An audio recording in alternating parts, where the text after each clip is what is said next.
you didn't realize we were going to be live today, but we're live. We're live at Royale Kitchen and Cocktails at 635 West Glenrosa Avenue in Phoenix. Come and see us. Rose is getting ready to go on with her speech. So the title just left. How Grief, Healing, and Intuition Changed Her Life. I probably got that wrong, but please come in and see us.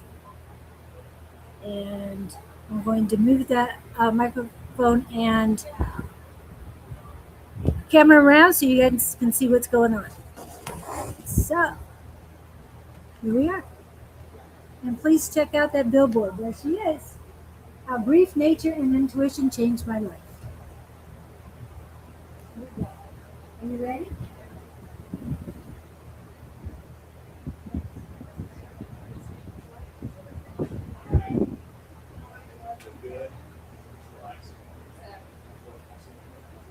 Welcome, everyone, to Metaphysical and Wellness Markets, our first one here at Royale Kitchen and Cocktails. We have 4 speaker sets today, or sessions, and the first one is Rose. And Rose is speaking on how grief, nature, and intuition healed herself. We've got more people coming in, but we're going to get started because we've been live for about 2-3 minutes. So Rose, are you ready? This is my friend Rose. I have done an interview with her, but she is here to speak to you, tell you her story.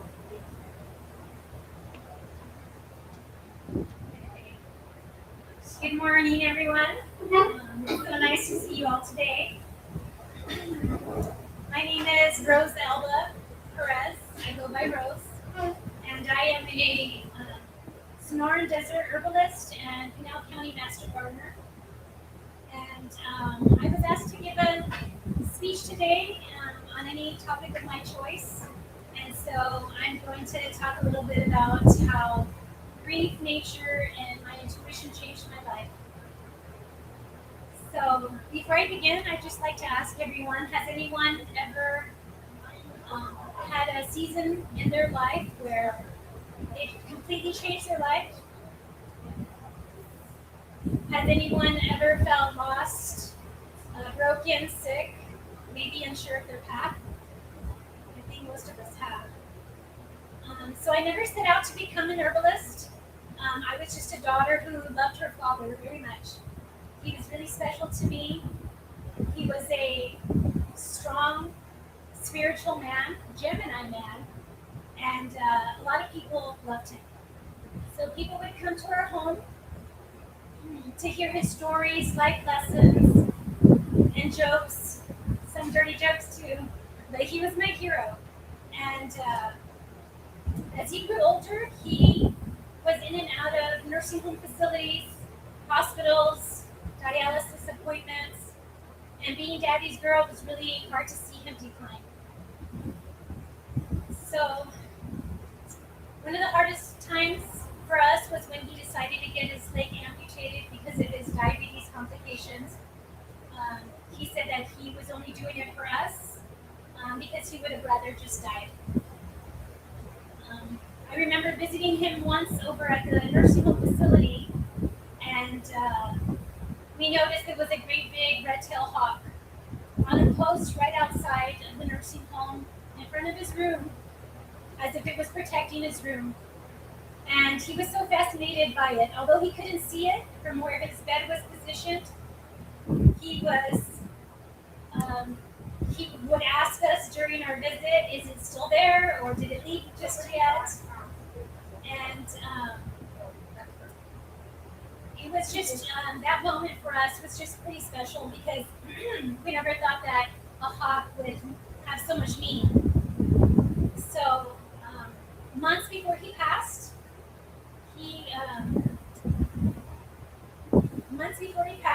sorry about that, when I got a call from the hospital saying that I needed to go to the hospital right away. So when I went to the hospital, there was already family surrounding his bed, and his vitals on the screen were going down as if he was leaving us. And at that moment, when I came to speak to him, just for a moment, his vitals rose for just a moment, and I was able to say, Bobby, I love you, and I'll see you on the other side. And then he passed. So at that time of my life, it was just really challenging because I was a mom of young kids, and my marriage was failing, and juggling it all, it was just really challenging. So I think one of the hardest parts for me was just to see how he was treated at the hospitals and nursing home facilities. Um, the lack of compassion and neglect that they had for him and for a lot of people there. I'm not here to blame or place any judgment, but it's just my experience of what we've been through. And so that led me on a journey to learn more about natural medicine and herbalism, Ayurvedic medicine. And I was so glad to have learned all that because years later, I also suffered from an illness, from breast implant illness. I was reluctant to seek medical help just because I had so much fear and anger, and I lost all faith in the healthcare system. So for about a year, I treated myself at home with a lot of herbs and self-nurturing practices. And as I grew more ill, I had to seek medical attention. So I went from doctor to doctor. I had blood work done, several exams, and it all came back normal. So I had no idea what to do. I looked normal from the outside, but from the inside, I was just suffering. And so I decided to trust my own intuition, and I followed my intuition like a compass. And I decided to get my implants removed, even though they weren't ruptured and they looked beautiful. Hours before they even were taken out, they looked fine. But I made that decision, and I'm so glad that I did that. Because as soon as I did, I started to feel better. It took months, if not years, to actually completely feel much better. But I was so happy that I made that decision. So during my healing, I immersed myself into gardening, and I started joining community gardens and met a lot of great people where we would grow and harvest food and help families in need and are homeless with some of the food that we would grow. I'm also part of a lot of the larger gardens here in the valley, nonprofit organizations. I became a desert hiker, so we would hike the mountains and go look for endangered plants or native plants, collect seeds, and then return them to the garden lab where we would plant them. So, like I said, I immersed myself into the desert, all the plants, native plants, and I feel like our bodies adapt to our environment. So we live in the desert, so a lot of the medicines and anything that we need, we should be using some of the desert medicine. So that's where I decided to begin a herbal product business, and it's desert inspired. So I sell a lot of desert inspired medicine.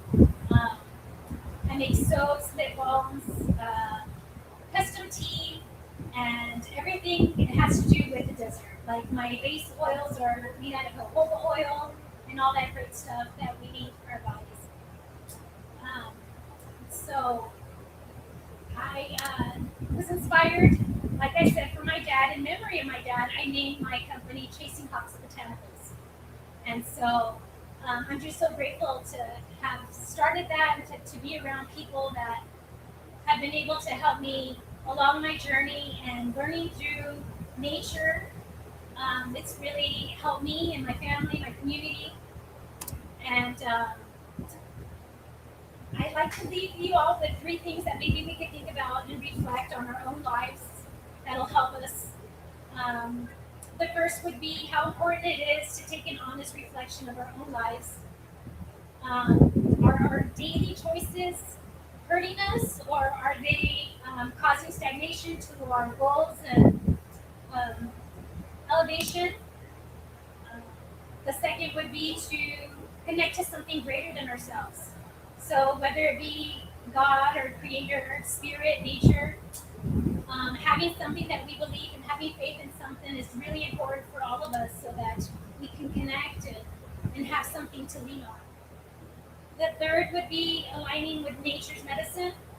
So being aligned with nature and knowing that we are one with nature, not separate from it, by incorporating sunlight, nutrition, fresh air, movement, plant medicine, more laughter, improve our relationships or get rid of relationships that don't serve us.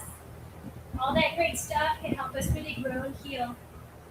And yes, so thank you so much for allowing me to share my story. Do they have any questions? Anyone have any questions? Well, my company is called Chasing Hawks Botanicals.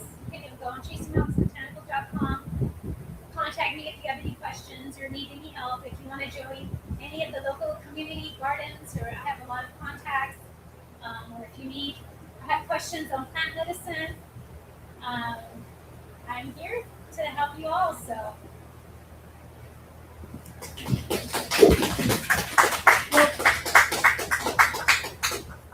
Please remember, if you are in the Phoenix area, stop by. Rose is here. She does have a booth here, and she is selling her products. So please stop in today. If you've missed her, come and talk to her. Her website? Yes, you have a question? Yeah, it's Her website. chasinghawksbotanicals.com. Thank Thank you you. so much. Thank you so much. All right. Our next speaker will be Trish Green, and she will be up in approximately 30 minutes. See you there. I know. You did good. You did good. I wanted to say it, but I did my best. It was You did good. You did good. You really did. You didn't rush yourself, but still, kind of, well, actually, take, deep breath in and then breathe out with the words because it just helps you.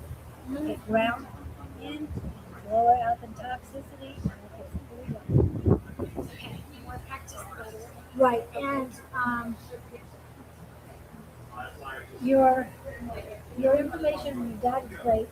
You might be able to stretch that out a little bit more. Give a little bit more of how he meant, what he meant to you before you got it, because you talked about them. So my dad and I were so close and this and that. Yes. And then he got you. Okay. Okay. Yeah. Because that ties you into him a little bit more personally. Because we were both Gemini, so yeah, there's a story behind that as well. Okay. It'll just help. Okay. All right, thank you. And yes, we're going to leave this on here. We're going to keep it live and set up for Trish to get here. So if you do have any questions or want to chat at all, please go ahead and chat. I will be back and forth. Welcome in Victor from Sweden, Kevin from New York, Upper State New York, and who else we got? And Kat from Texas, for Corpus Christi, Texas. I think you're still there. Katie from Missouri.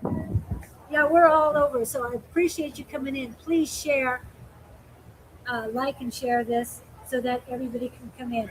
And A5 says we'll be here at 1 o'clock. And we're going to leave this on. Okay, and you can see at noon, Don and Susan will be on. And they'll be talking about mediumship. They'll be doing live mediumship. If they can't get a lot of, or if there are not a lot of people here in the Flamingo Room at Royale Kitchen and Cocktails, then we will answer questions. Okay, so that will be little after noon because I'm sure they'll explain to everybody what mediumship is. So I'm going to keep this logged in. Again, please do the chat. I will come in and check on things. And we'll see you in about 25 minutes. See you then.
Let me add, I missed them.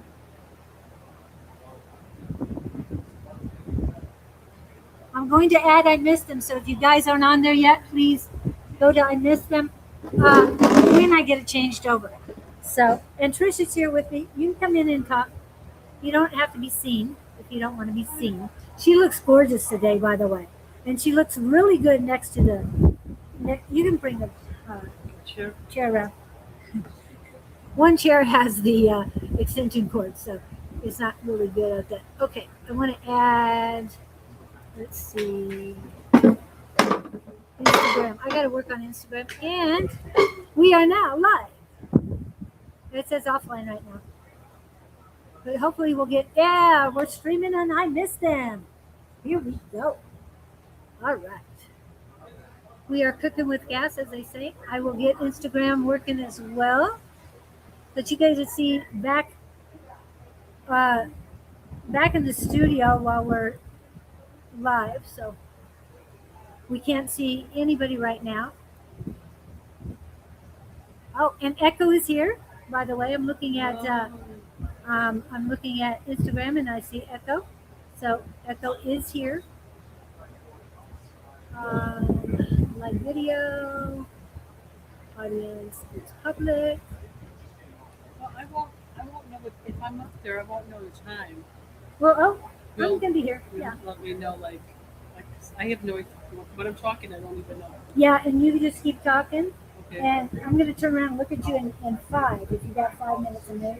In other words, you need to start Wrapping wrapping things it up. up. Okay. It'll give you 5 minutes to do it. Okay. How long am I speaking? Up to 45 minutes. Up to. Okay. Yeah. So let me do this. And yeah, I'm getting Instagram too. So And- if and you're anybody wants to go gonna- to Instagram, And you're gonna say something before I go on? yes, You're gonna I'm introduce going to me? introduce you.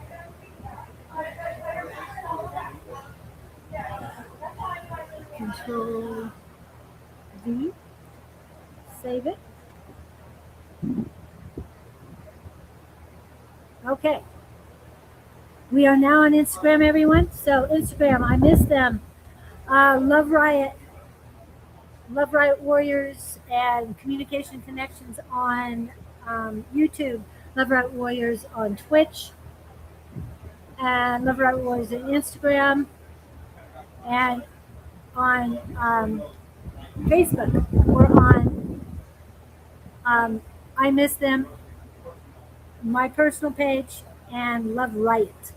So please share those. Go to each one, like and share. It'll help us out. So I see you. That's so awesome, Julie. You take the tech bull by the horns. Yes, and where we're at is great. I'm now going to change the caption that's going through right now, and we are going to. Okay. Let's edit this one. Okay. So we're going to put this. Trish Green. Oh, I haven't set up the email that I would needed to set up. Sorry about that. I got waylaid with doing this stuff. So Trish Green. So Lisa, if you want to get a hold of me and remind me to do that today. And Rachel, the I Missed Them logo did work. Hopefully I can post it on here too. If not, hey, we'll do our best. Okay, Trish Green, I Missed Them.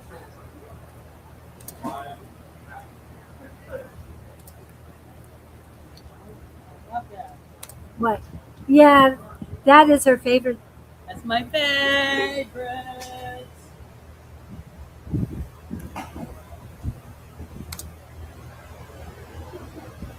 Okay, space. Found it.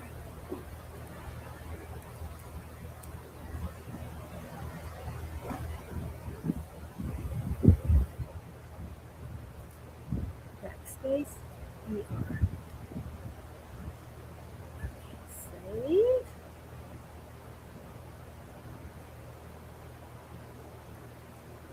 There. Trish Green, I miss her. Found her. Let me see if I can do something. Are they on there, the girls? Lisa and I can't Rachel? tell yet if they're on here or not. I texted them and said, going live in 20. Yes, and anybody who's on watching right now, please put in the chat that you're here. Just say hello so that I can see that you're here. We'd appreciate that. And again, please share. Oops, we got somebody in the chat popping it up. So far, so the first guest, I loved listening to the story of how her path unfolded, very inspirational. I wish her business all the best. Thank you. Please go online and see if there's anything you would like to, Kevin. And Cherie couldn't make it. I did invite her. She wants to come the next time. And she said, Kevin, you were very helpful and that you bought some things from her. So thank you for that. Are you live? Are you live? Yeah, we're live. Live on Facebook? We are live. Welcome. See look how beautiful she is today. And she looks really good next to that what is it called? The banner. The band. The banner, I missed that. Yeah. To me Yes. the banners go across, but Yeah, this we is a can't- vertical. We got a match, don't we? Yes. And look at that. Did you see your picture? Yes. I missed. Mallory made me a medium is up there. Gotta see that. It's my favorite. Yeah. Julie did a great job on all the artwork and all the posts. They're beautiful. I did have there it is. Oh, There it is. This is what it's all about. Wow. Part of it. Well, that's where it started. Right yeah, there. Yeah, yeah. That's my journey. Yes. Oh, good. excited I'm glad to you're be going to here. be getting more too, Kevin. And we are at Royale Kitchen and Cocktails. They have excellent brunch, people. So if I do not speak right away, that's because I'm busy.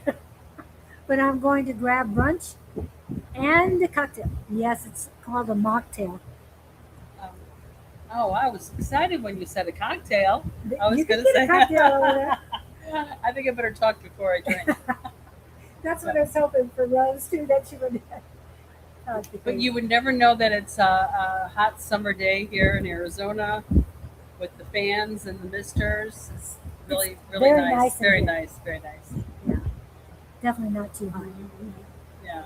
Very cute place. If you're in Phoenix, you got to come here.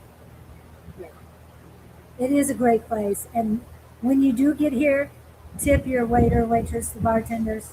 They are great people. They really are. It is a fun, nice place. So why don't we leave this here? Why don't we go next door? All Have right. you been in there yet? No. Oh, I think Let's it's go. time. Okay. We'll be right back, guys.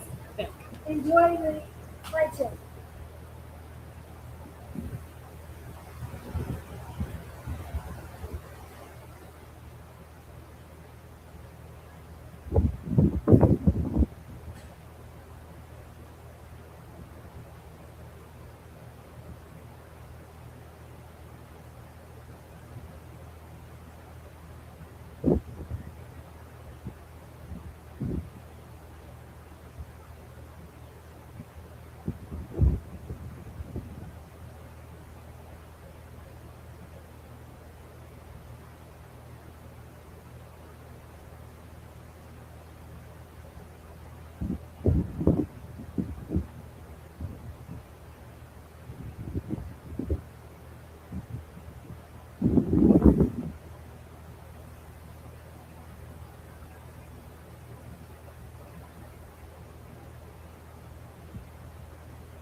Hello. Okay, I've got to share.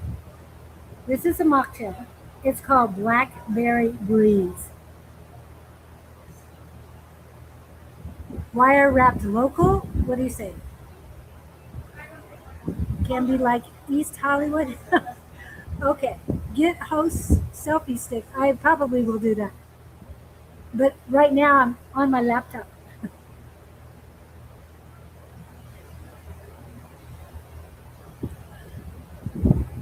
Oh, yeah, spiritual reporter. I love it.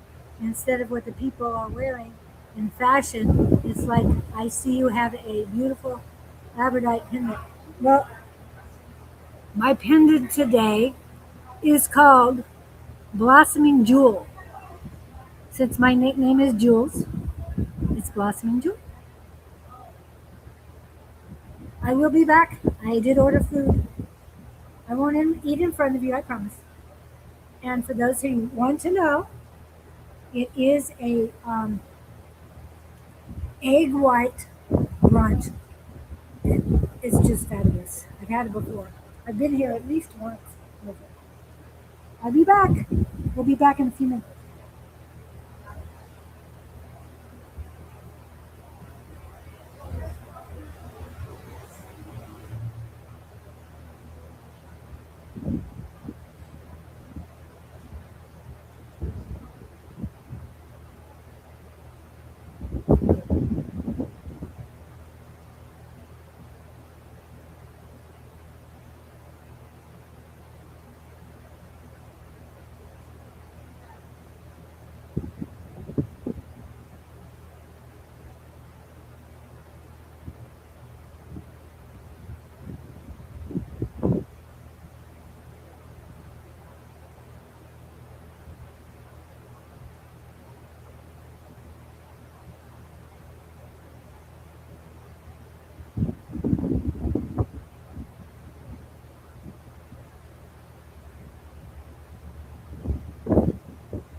It's a nice place.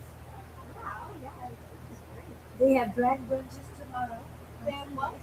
Drag brunches. Oh, okay. I have to go one of those. I came on, not last Saturday, we did Saturday before. Anyway, I came in, and it was really good.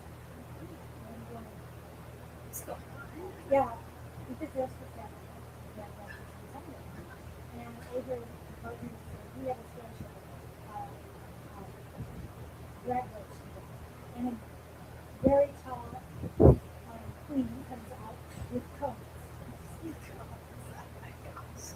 and so tall. I didn't look at the feet to see how tall he Heels was. up there. Wow. Okay. Wow. Oh, this is great. I'd love to have like a birthday or something.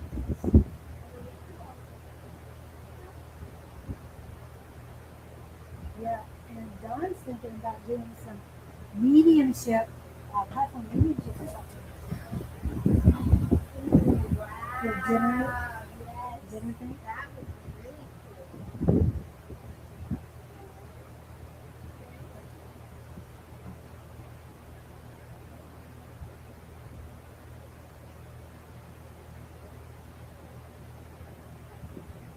cool. And everybody, just want to let you know that Lavita is here. Oh. Lavita stopped in. Yeah, go ahead and sum it up. Hi everyone, I have jewelry for sale and I'll also be doing Reiki healings. So please come and stop by my booth.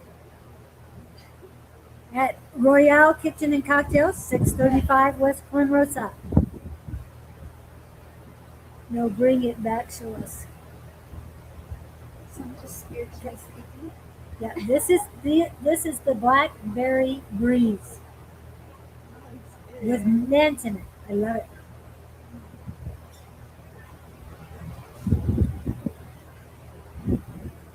I just bit into a lemon seed, but that's okay. I gotta go see if my food's ready. I'll be back.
Okay, I'm back.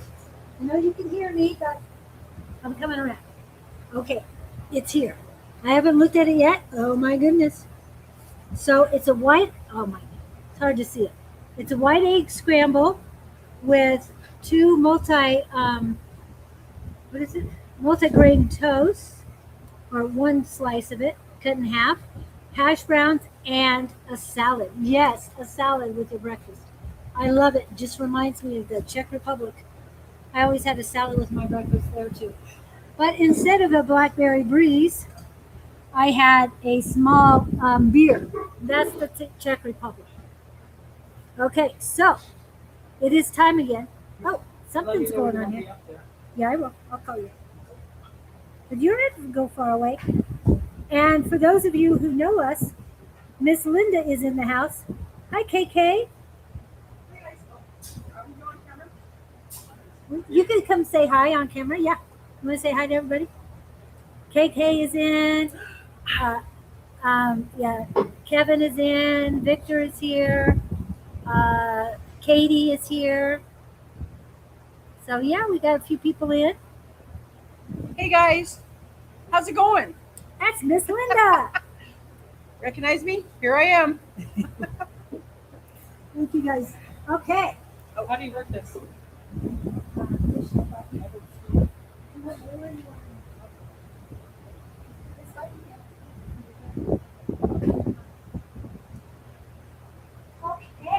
Okay. A little bit of a step up here. So, Trish Green. What do I say about Trish Green? I have interviewed her. It was what? A few months ago? About a month ago? A month ago. A month ago. On a Wednesday. Please check that out. I think I did a couple clips. If I haven't done the clips yet, I will be doing them shortly. Okay. Trish Green. I wanted to say her full name, but there's no need for that. She has been through a lot and has decided to create a community. A community of not just like-minded people. Because we know that we're all individuals and deal with life happenings differently. Yet, what she's doing with the family, the I Miss Them community is brand new. It's different and it builds on everything she's learned throughout her time. And I wish Mallory maybe a medium would come up just as she's coming in. So I would like to introduce to you Trish Green.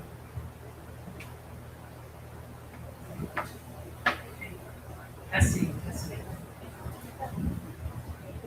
Right. That makes sense. Okay. Getting all comfortable. Hello, come on in.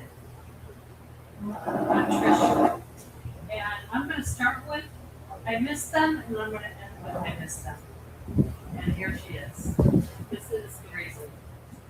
Okay, so what I miss them is, it is going to be on Facebook and a website. And this is, we're going to have medium demonstrations, we're going to have psychic demonstrations, we're going to have speakers. And it is going to be a mix of all kinds of wonderful things. It's going to be on spiritual growth, anywhere from affirmations to manifesting to connecting with your angels, your spirit guides. We're just going to have a big mix of a lot of fun.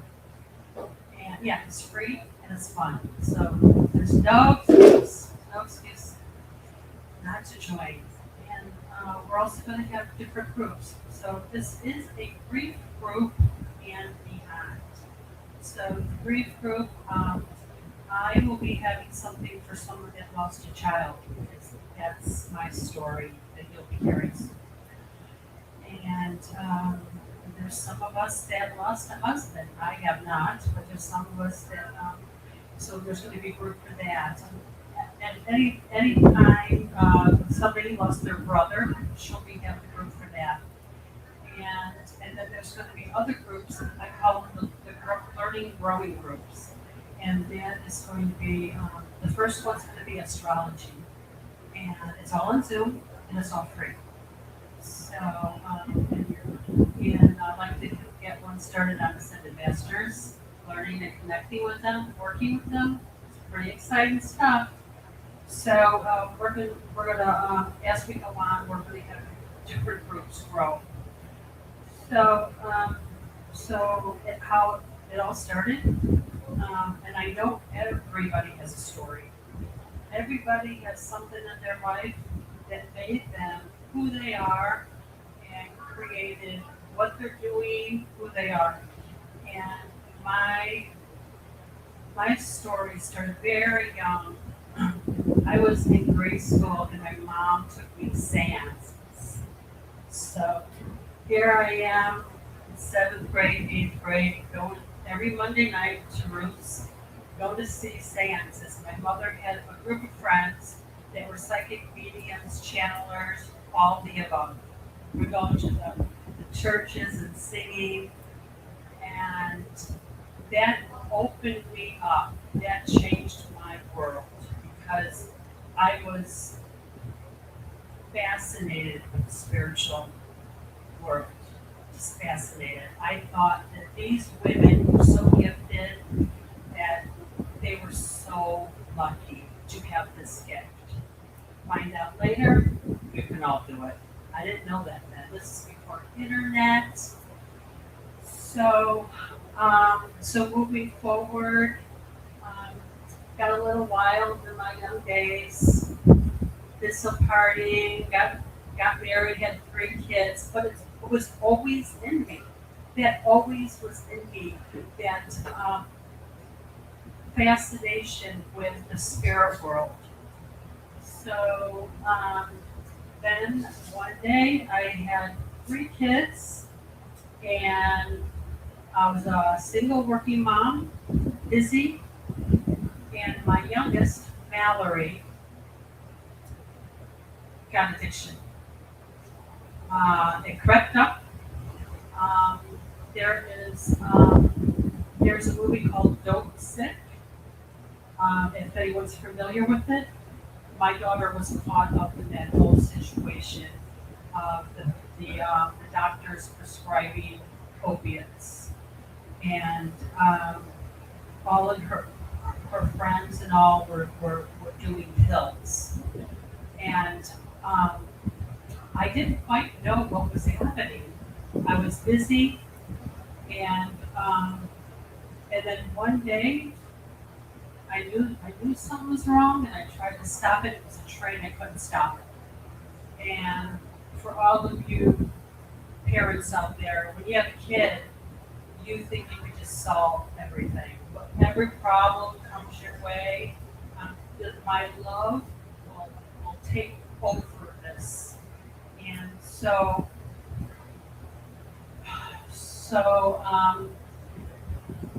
what happened with the young people that were taking pills is it got too expensive. They got addicted from the dirty doctors and what have you, and then they stopped taking the pills. They went into heroin. So all of a sudden, this is thrown in my world.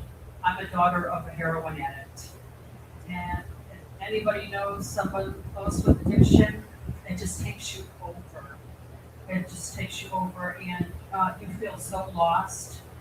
And I always had that in me, knowing that there's a spiritual world out there that I can ask for help. And boy, oh boy, I cried a lot to God and angels and all the above. And so this went on for years.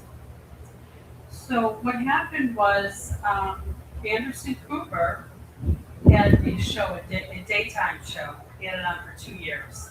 And so I'm like, I'm superwoman. I'm going to take this addiction and get rid of it because I'm the mom. I can do this. So the first year I tried to get on Anderson Cooper, and I almost made it. And then the second year got on, and that was quite interesting. So I brought my daughter to Anderson Cooper, and they took her to Florida, and it was just a mess. It was a mess getting there to New York to be on the show. But the important thing I want to share with this is prior to us being on that show, I went back to my roots. Like, I'm going to ask for help. I'm going to work with the spirit world. I'm going to, and I did. I meditated as much as I could. I meditated that I'm sitting on this beach with my mother, father that passed, every spirit I knew that passed, my higher self, her higher self, our spirit guides, God, angels, ascended masters. So I meditated as quite often as I could, and then I wrote the letter. I wrote the letter to Anderson Cooper, and the show called me. I really think it's because of they asked how I was asking my meditations for creating this, and they called me and I asked them how many letters did you receive for other parents trying to get their child some help, and they just got thousands and thousands. So they I was on the Anderson Cooper show twice, so it was pretty exciting. And then she went there, she was clean for a year, and then she relapsed. And so I went on this journey with her of just sadness. And then she passed. She passed. So then, when she passed, I decided I want to communicate with her. I want to be a medium now. I was a child seeing mediums. I want to be a medium, and I thought you had to be special. And then now that the internet is on, there's so much information. So here we are. So I went and got. I took all these classes. I've been working on this for years. So Mallory made me a medium, and we'll be on here in a second. And so I knew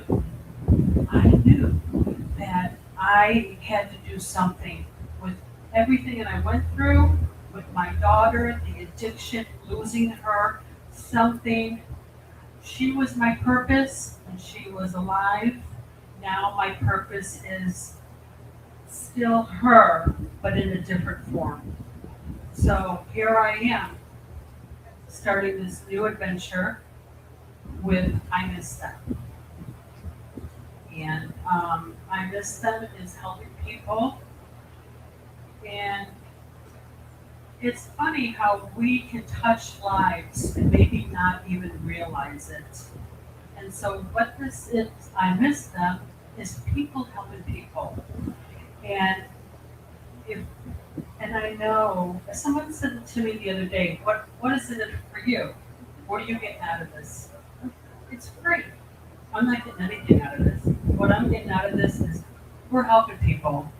And what a beautiful thing to say to spirit, how can I serve? How can I help somebody? How can I make life better for somebody? So I miss them as people helping people, and people getting on a spiritual journey that maybe is brand new to them. And if you're on your spiritual journey, there's always more to happen. And so we welcome speakers, we welcome volunteers, and we're just trying to make life better. And so I lost my daughter, but I still feel like she lives on. I still feel like she's a part of this. She's the reason why I'm here. Well, first of all, my mother bringing me to the seances, and then Mallory going through what she went through, and losing her was just life-changing. And so here I am. Like, let's all together. I have a great team, 25 of us, and it's just all. I'm just excited to make life changing for people, and so you can join. I Miss Them on Facebook, and let's be on this journey together. I'm pretty excited. So thank you so much. Where am I at? Where you're at, you are probably about 15 minutes in. So how much more can you talk? Oh, I wasn't sure. I don't have a clock in front of me. You're good. So yes. So when I was going through that with Mallory, it's just a sadness that nobody knows when you're walking through that. Nobody knows. I would go to work and have to put on a smile, and there was a boss that seen me. He seen me at Anderson Cooper, and he walked up to me and he says, I had no idea. Because I had to put on the front. I had to put on the front. Nobody knew. Nobody knew what I was going through. And I had a friend that I thought she's going to be my friend till the day I die. And then she stopped talking to me.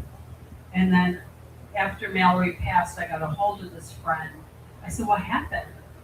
I thought we were going to be like sisters forever. And she said she was tired of hearing about my problem with my daughter and her addiction. It broke my heart. It broke my heart. So I think I thought about that yesterday. Like, oh my God, she didn't want to hear about it. But with I miss them, we want to hear about it. We're not going to push anybody away. That's why we're going to have all these different areas of support, all these different areas of groups. And once you get on this spiritual path, you have a peace and a love that happens, and we all just want to be on this journey together. And there's another thing that happened that I thought was pretty amazing. 2 weeks before Mallory passed, she called me up in the middle of the night, and she said, Mom, let me go backwards a little bit. Mallory looks like me, talks like me, acts like me, has my personality. I have 3 children, but Mallory is like connected to me. She's like my extension. And so called me up in the middle of the night 2 weeks before she passed and said, Mom, I had a dream you died. And I said, oh, well, you know what? In the tarot card deck, the death card is a new beginning. Oh, that probably means a new. It's exciting. That's exciting. I'm trying to cheer her up. There's probably something really cool coming my way, and she wasn't having it. She says it felt real that we were apart. We were saying goodbye. It was over, and she was crying the whole day. My daughter told me. The other daughter, Brittany, said that she just couldn't snap out of it. And then 2 weeks later, she passed. And I think that was her soul telling her that we were going to part ways. Even though we really don't part ways, she's right here with me. She's right here with me. And I believe when I'm doing my mediumship, she's right there with me. She's rooting me on. She's a cheerleader. And I can just hear her sometimes going, Mom, keep going, keep going. Sometimes I'm like, what am I doing? And I just know she's there saying, keep going, keep going. But I do believe that once you recognize your spiritual path, like her soul told her, and she had that knowing that we were going to say goodbye. And that's something I'll never forget. And so I've been on my path. She's been gone 8 years. And in mediumship, I would take classes and then I'd stop and then I'd take classes. I kept going back and forth. And I thought that only the gifted could do this. Only special people could do this. And I was determined to be a medium. I was determined to contact her. I was determined to give readings to people what I went through. So if I could give somebody a reading where they lost a child, not even a child, but lost somebody, and I can bring happy tears, smile, do a mediumship, and all that hard work makes it worth it. So I'm here to tell you, you can be a medium. I did it. I tried. And so because of my mother, because of my daughter, I'm here with I Miss Them. And so I welcome you all to join because I think how wonderful even just joining, just being a part of it, just sharing. And when you join, you're going to meet people. When I'm on this journey, I've met so many different friends and so many different people. It's so exciting. And so, and maybe you can bring your story, you can bring your experience and help somebody else. How exciting is that? So that's all this is about. How can we serve? How can we make a better place? And we all have something. And I welcome you to join. It's free. It's fun. Got to. Thank you. Well, hold on. All right. We have a few questions or statements. I want to let you know Rachel and Lisa are on. Okay. I don't know where they're at, but they are on. National. Rachel has, she says, love you, Trish. Aw. And Rachel does our printing. Her family does our printing. So, and when I say our, I mean I miss them's printing. She does a lot. So the banner out there was done by Rachel's family's company, along with the what are they called? Oh yeah, the cards, The business cards. Yeah. And Kevin's statement is perhaps her purpose was and continues to be bringing you in alignment with your past higher calling, and you are helping. He also says, if you believe that we all come to play here and set up our contracts and what we will do when we get here, Trish, know your daughter's love and energy is entwined with yours. And Rachel says, honored to be part of this beautiful community. A great team. Thank you for being part of our team. And we have some of our other teammates here in the audience as well. So thank you. Did you guys want to say anything or ask Trish any questions? Yes, no, maybe? What about you? And it wasn't happenstance that Rose started the day because, as she said, she got healed. Grief, nature, and intuition helps her heal. Well, she's healing too through spirituality and everything, her intuition, her mediumship. So, not that we are hanging on grief because we're not. But one of my sayings is rise above with love, which to me means a lot. And it's not just losing people to, to the other side or people passing. It is losing ourselves and finding ourselves again, creating ourselves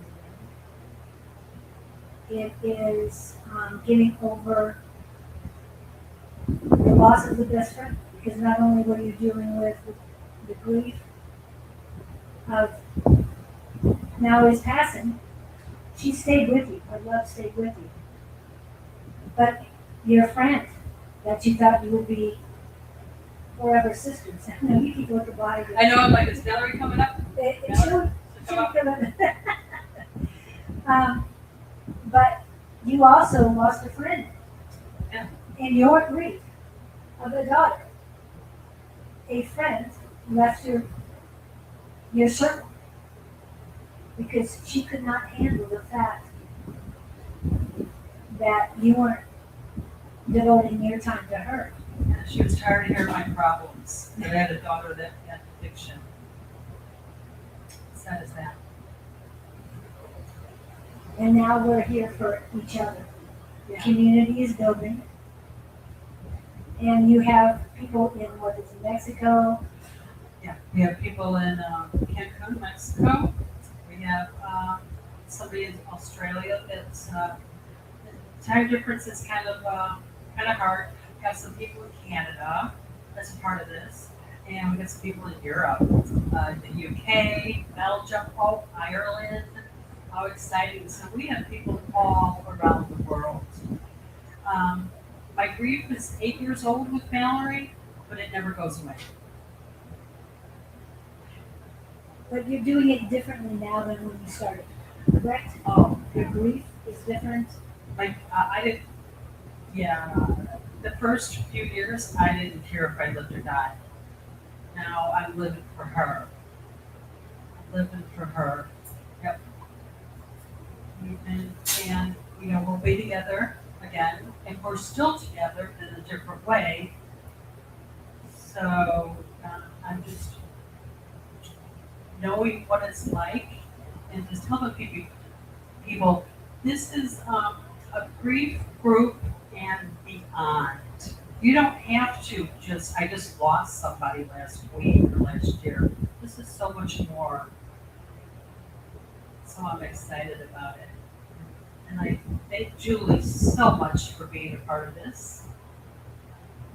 My pleasure. She has really worked very hard. I have to shout out for that. And she's my tech person, my marketing person, and just like such a great friend. And I'm seeing that I have to do something with Facebook to get it back on, but I'm gonna leave it on, I missed them on Facebook. I do want to mention that Kevin is saying, suddenly the world doesn't seem as strange as it was yesterday.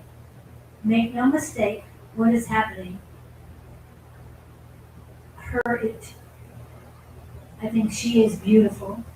As time goes on, the side of light and love will only grows with each and every post. And Rachel says, having endured the loss of my brother, my best friend, this community has not only been a rock for me, but it has enabled me to see my spiritual talents and abilities with support and guidance that are unmatched. Okay, now Kevin corrected. Make no mistake, what is happening here is beautiful. As time goes on. Hold on, Miss. Oh, you better not leave yet. Okay. Enable me to see my spirit. Oh, I'm going back and forth, so sorry about that. But yes, so he was talking about what's happening here and now.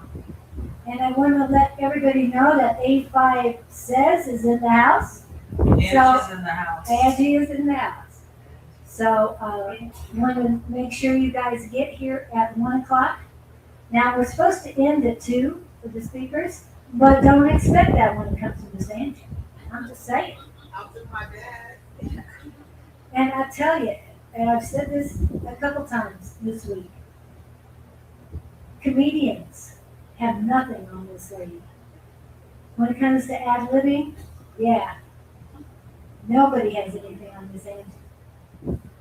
Okay, so please come in. I want to see this house packed at 1 p.m. when Miss Angie stands up. But getting back to Trish, because we are here for I Miss Them. This is Trish's second market as I Miss Them.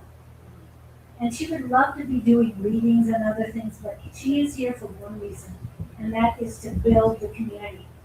So we appreciate you being here, Trish, and presenting Mallory to the world, and your love for her, because your love keeps growing for this young lady. She's the reason why I'm here. She's the reason. It was such a dark time trying to save her. You know, I went through grieving when she was alive, and I'm going through my grieving now she's gone. But I'm just trying to change it a little. So if I can make somebody's day a little better, that's great. So it's people helping people, light workers helping people, and for the light workers to shine. So I'm excited, and I just hope everyone joins us on this journey. And thank you guys, and yes, I'll keep this open, and I will work on more of the Facebook to make sure that's up and running as well. So come on in, and who knows, somebody might come by the camera and the microphones and talk to you directly, Kevin and Katie and Victor and all of those who are up on here, Rachel, Lisa. So stay tuned. You never know. So thank you guys. And the next speaker should be here by noon, and that will be Don and Susan. Again, if there's not a lot of questions or people to read here in the audience, I'll let you know. That way you can put in your questions. All right. Thank you. We'll see you in a little bit. Bye. Thank you, Tricia.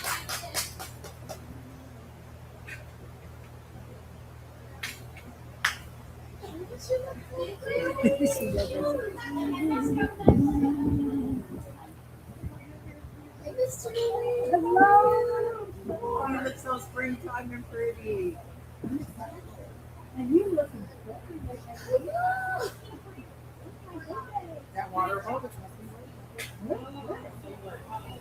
and with that, you don't feel it. And all. Nope.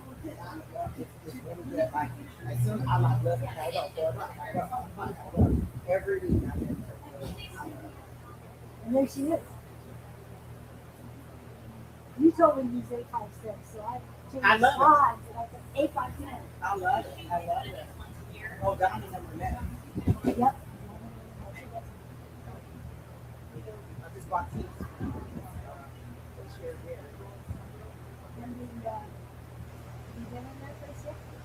This is starving. I told him, I said, as soon as I get off, I'm eating something. If I eat now, then I'll just eat food.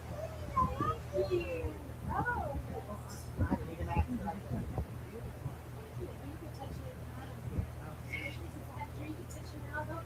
Just kidding. Wait, they got good. Yeah, Oh, I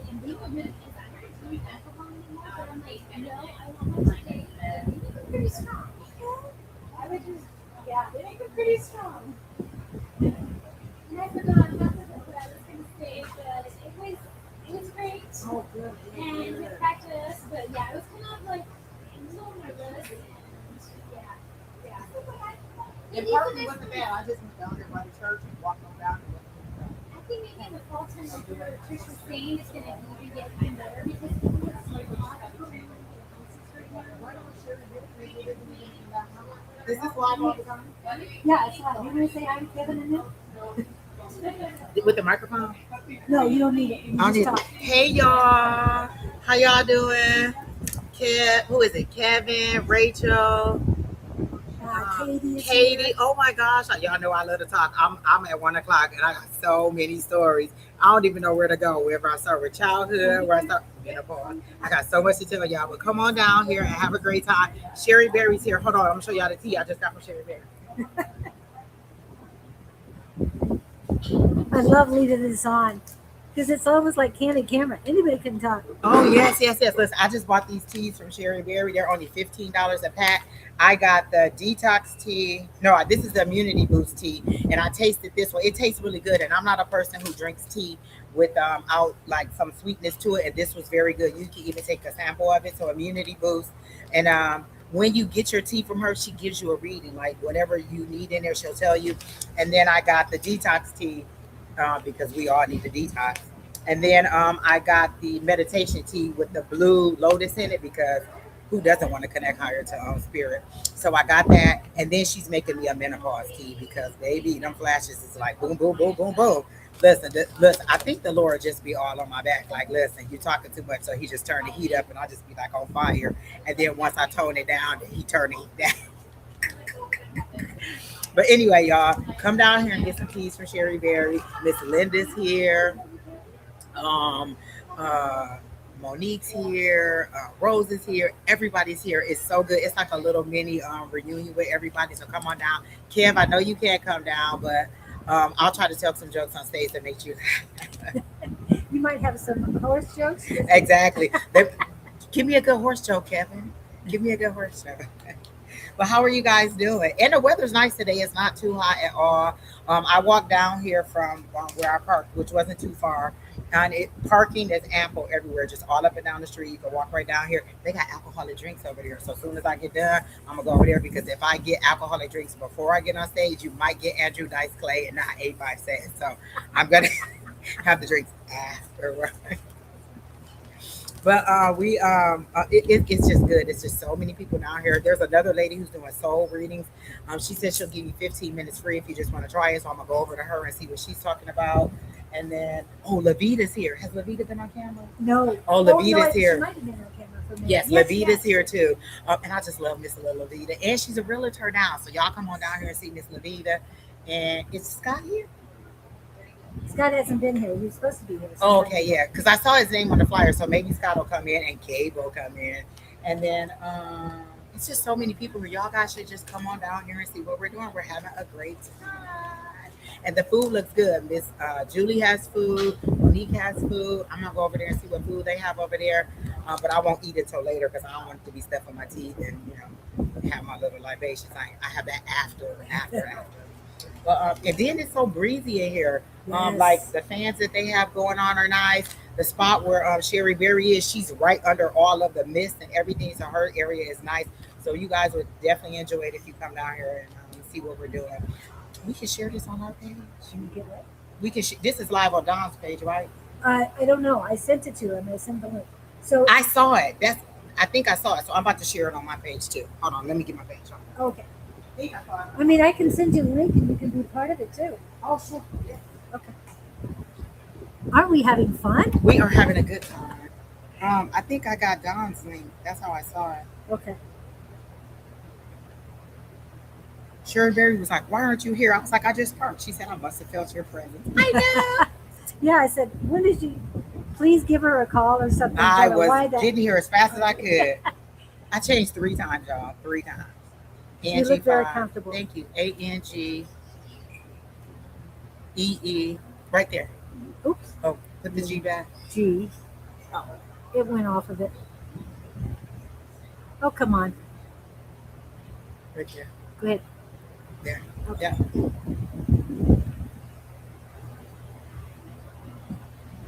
Okay.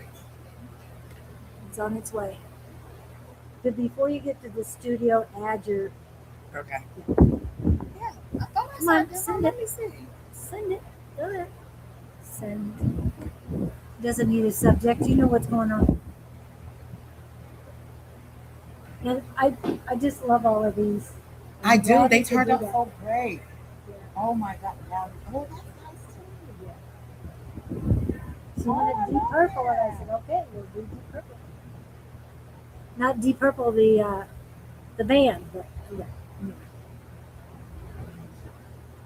Oh wait, maybe it's not live because I don't see Don. It's live on Don's page, but I'm gonna. He might not have linked it up Okay. yet. I Oh, sent him the link, but you know, he might not have gotten to it. Oh, Okay, wait. are you guys still there? Please let us know. Looks like we only have a couple people on. Kevin's still there. What's horse favorite sport? Stable tennis. Like table tennis, but stable tennis, ping pong. Yeah, stable tennis. LOL, that's Angie's second set. Oh, I think the Andrew Dice Clay. Wade, where are you? Please come on down because I know you're in the area. I don't care. Tollison's not that far for us. Oh my goodness!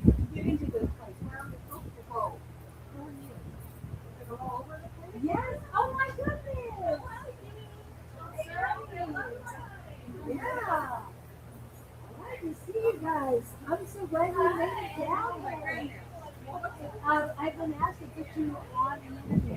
Oh, okay. Let me know. Okay. So we I'm have. almost done with that, doctor. I know one of these days they're going to tell me, now do your oral defense and I'll be done. Pray for me. Oh, I Not will. my paper, just pray for me. They sent you to my And spam, Shayna's but I here, too. found it. Yes, Tollison's not that far away. Wade, really, it isn't. Come on down, Wade. It's right here. What are we on? Like Glenrosa and 7th Avenue. 7th Avenue. It wasn't even that far. It was a 20-minute drive. And it's between Indian School and Camelback. So if you take the 7th Avenue exit off of I-10, this comes straight north. It's not very far. About 2 miles. Yep. 2.25 miles. I bet. So I'd love to see you guys. Angie, enjoy the room. Yes. I am. It is. Listen, that breeze is heavenly right now. Just heavenly. Yeah, when they told me they had a bar in the back here. And I Oh, was they thinking, do. Yeah, And Deep Eddie Vodka is everywhere. I feel like it's calling my name. It's my spirit guide right now. it's a spirit guide. And Wait, vodka's okay, a I gotta spirit. see where. Okay, my name, and then waiting for permissions. Oh, log into the stream.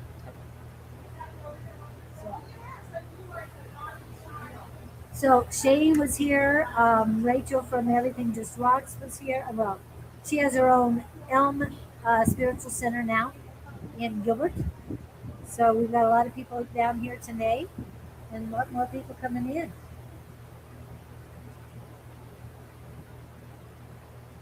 And it's just a nice, cute little area, isn't it? It is. It's nice here.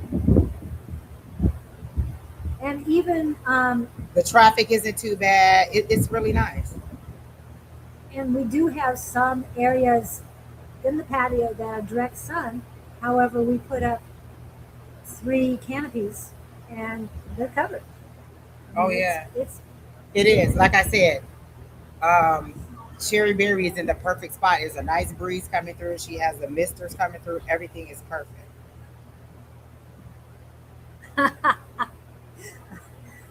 Kevin says, watch the left turn at Albuquerque. We're not going that far. It would be a left turn. Actually, probably at Holbrook or Flagstaff. You want to go that far.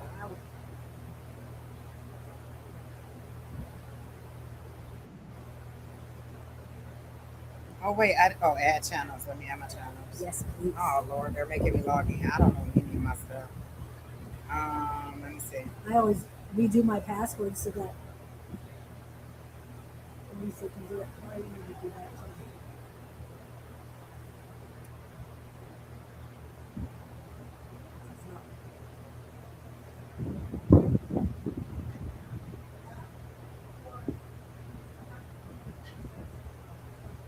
So for those who are asking for Shane to come back on, the woman Shane, she will be coming back on. We just figure that out what day, and I will let you guys. Remember, next week will be Michael Riley. Yes, Michael Riley. I should have things posted by tomorrow. This week has all been all about the market going on. Oh, I put the right password in. I was right. Yay!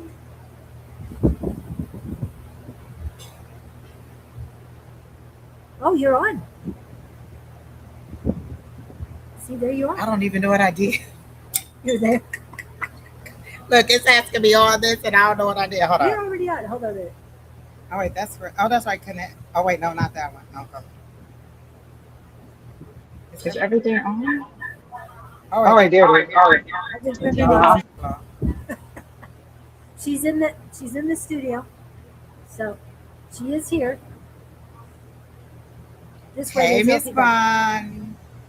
Oh, is Miss Bonnie on? She sent me a text Oh. message personally. Oh, okay. Hopefully she'll get on here.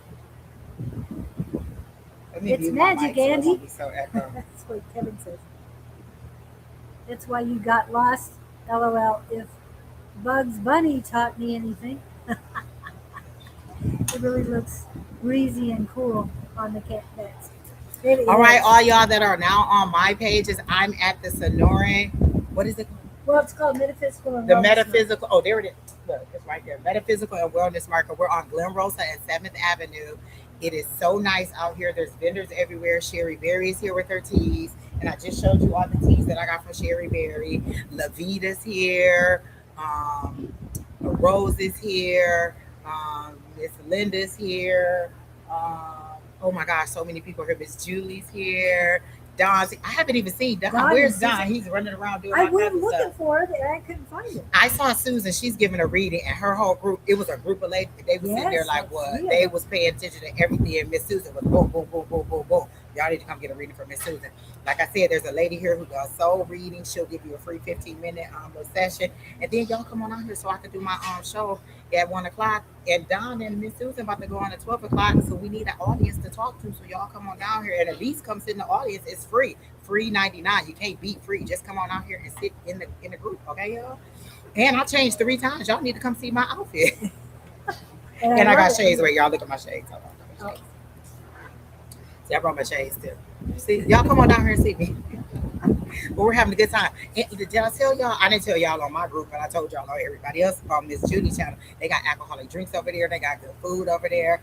They got this lady right here got jewelry that I'm about to go and look at because I was looking for a necklace to put on and I couldn't find my necklace.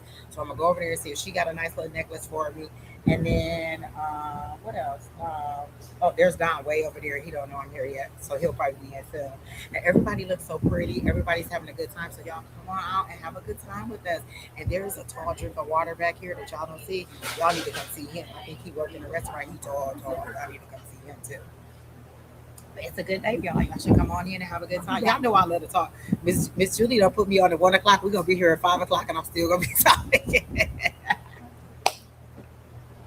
But come on out, y'all. Have a good time. It's free. All you're doing is coming and supporting us, sitting in the audience. You can ask questions. I might do some readings if the spirit is upon me. I called my guys in and told them to come on down and to help me out. Let me see. Yes, Miss Bonnie drinks. Well, they're not included, but you can get some drinks over there. And the little lady, she said they kind of strong. So, like I said, I'm not gonna do the drinks before I get on stage because y'all will get Andrew Dice Clay, but I'm gonna do them after I get off the stage and mellow down. And they got the nice fan on, so if my menopausal rage heat come through, then but if I do come through, Miss Sherry got a tea for it. I just brought detox tea, meditation tea with blue lotus in it, so you can connect higher with spirit. So all y'all be talking about, oh, I want to talk higher to my guys and to the Lord. Come on down, Miss Sherry Berry got some tea. Let me get the tea again. Hold on, y'all.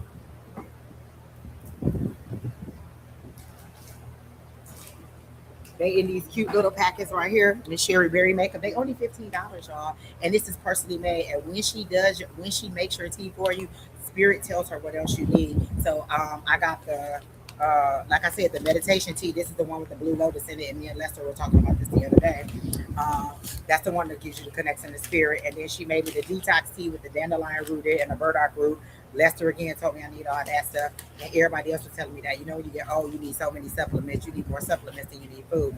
If I ate all the supplements that they told me to eat, I wouldn't even need no food. And then they got the meditation. Did I say that twice? Y'all, I might need to go back and get the brain fog tea because I can't even remember what I just said. Oh, immunity boost. That's the other one. Immunity, because you never just know. You just never know. You might pick up some, germs everywhere, the little critters all around. She got the immunity tea, and she got some other stuff out there. And again, she'll make you a personal tea. And then when she makes her personal tea, spirit will tell her what you need, and she'll put a little extra in there to cure whatever it is you need. So she's definitely making me that hot fire tea. But again, like I keep telling y'all, I think the Lord be telling me to shut up. And so he just turned the furnace on, and I'll just be like, whoosh, super hot. And then once I stop talking, then he turned the furnace down, and I'll just be like, oh, okay, cool. But you guys should come on out here and have a good time with us. We're having a great day. I just got here, y'all, so I'm extra high energy. But yeah. And this is after I went out last night. So if I can come out here last night after I went out, I'll tell y'all about that when I get on stage about when I went out, because Lord help the child. There was so much going on last night. I was so overwhelmed. But y'all come on out here and just see what we're doing and come and have a good time. I wish I'd have been on my camera. So wait, can y'all see? Let me see y'all. I like to take y'all around. Let me see if I can take y'all around the mulberry bush on my little thing here. Am I still logged in? I'm still logged in. So let me see if I can take y'all around so y'all can see everybody on my little thing here. Wait, I don't even know where it's at. Look, technology is not my friend. If you know technology, come down here and help a sister out, because I don't have no idea what I'm doing. So I see I am live. But where's my camera so I can take y'all with me? I don't know where that is. So let me see if I can get y'all and take y'all on a live shot with me. Wait, let me get my restream camera. Girl, I don't open up everything. I don't know what I'm doing. Let me see that. Not that one. Not that one. Not that. I got 45 windows open, and none of them seem to be taking me where I want to be. Oh, maybe this is it. Wait, hold on. This is it. Oh, wait a minute. Unable to connect. What have I done? Lord help the child, y'all. Retry. Okay, there it is. Is this me? Wait, let me. Can I flip the camera? Y'all, I don't know what I'm doing. Join. So is Tina coming down? I don't know. Let me ask. Oh, it just says that I joined. Look, where I've been this whole time. Wait, let me see what Tina doing. Crystal June. Crystal's in. I know technology. What's going on here? Well, we're having this. I want to take y'all on a tour on my restream, but I got to find the camera that I'm using on my phone so I can take y'all in there and we can be live on here too. But hold on, let me find it.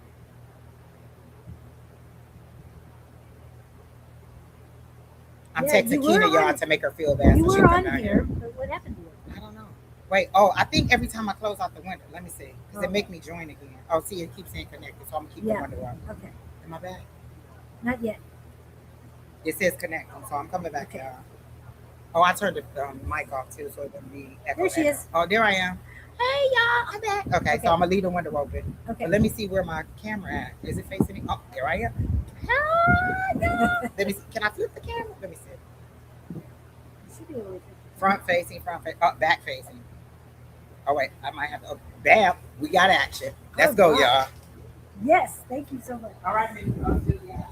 All right. Okay, Don and Susan will be here in a few minutes. all right. They got 10 minutes to go.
What's happening, guys?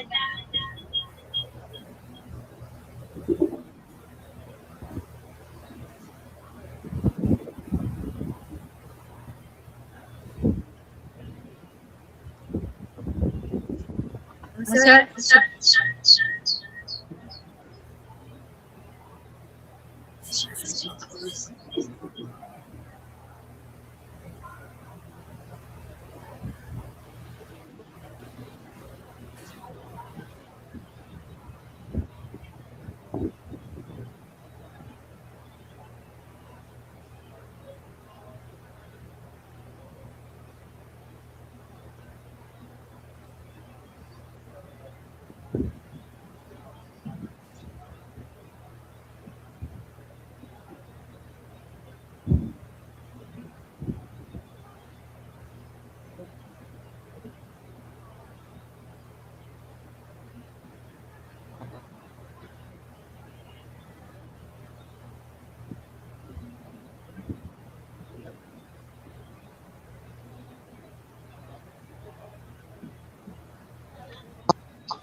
Her mic is not.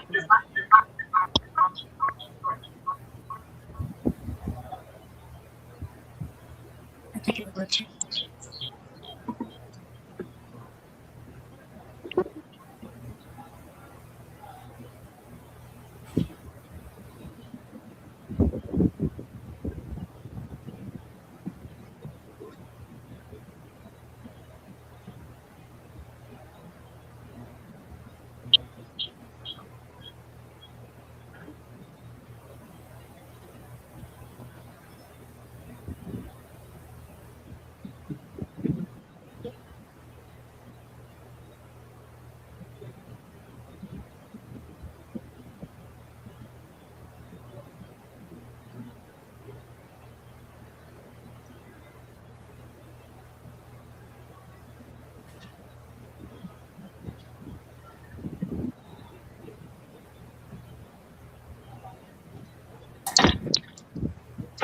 Y'all so whack. Why y'all didn't tell me y'all could hear me? I done left the microphone 5 pages back here. I done gave y'all a whole synopsis of everything that's going on here, and y'all ain't heard nothing. Back out here to Miss Sherry Berry so y'all can hear it one more time. My microphone was way back in here in the other room. Back to the table, Sherry Berry, Lavita, the realtor. She can help you with your real estate needs. Sherry Berry, this is the key. Let me tell y'all one more time because now I got the microphone. I left it in there last time. So this is the get. Um, she got the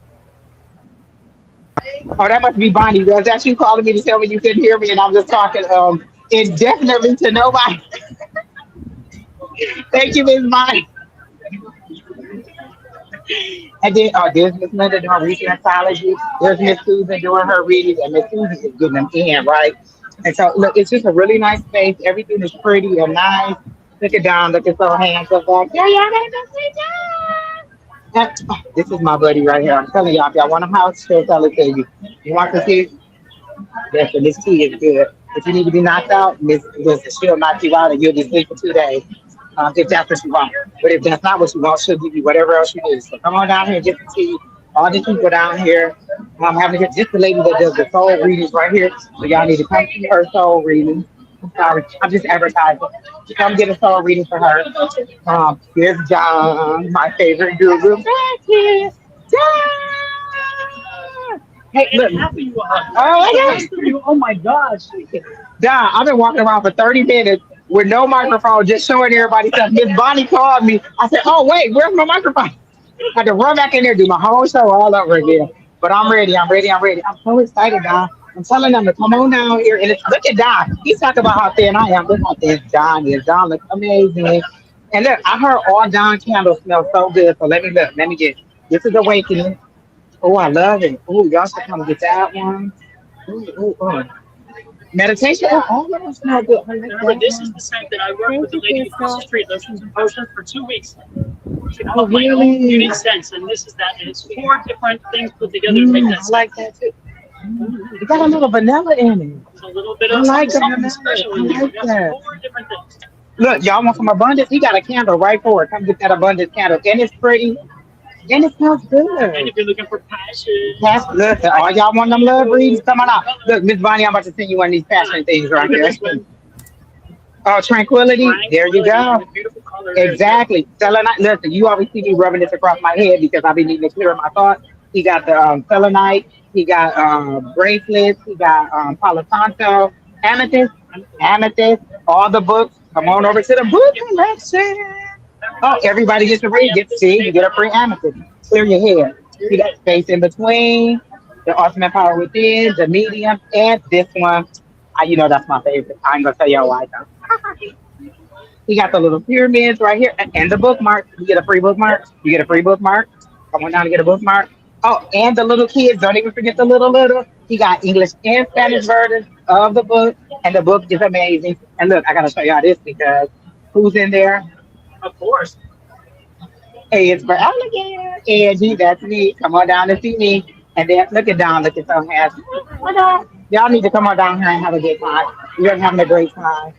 Don and Susan are about to go on in like, 2 minutes? 2 minutes. It's 12 o'clock. Look, Don don't even know. Exactly. We're on our way. We're on our way. Come on down, y'all. We need an audience to talk to. Look at Miss Trish over there doing her reading. Y'all come on down. It's free to get in. Like, you can't believe it's free 99 people. Come on down and see all these beautiful people down here and have a good time. John, like I said, Don and Susan are about to go on in the maze, y'all. I'm about to ask 50,000 questions too. And then I'm gonna go up there. She put me on at 1 o'clock. We go still get here at 5 o'clock. And y'all know I got 5,000 stories. I got 4 stories from just last night going out to the bar.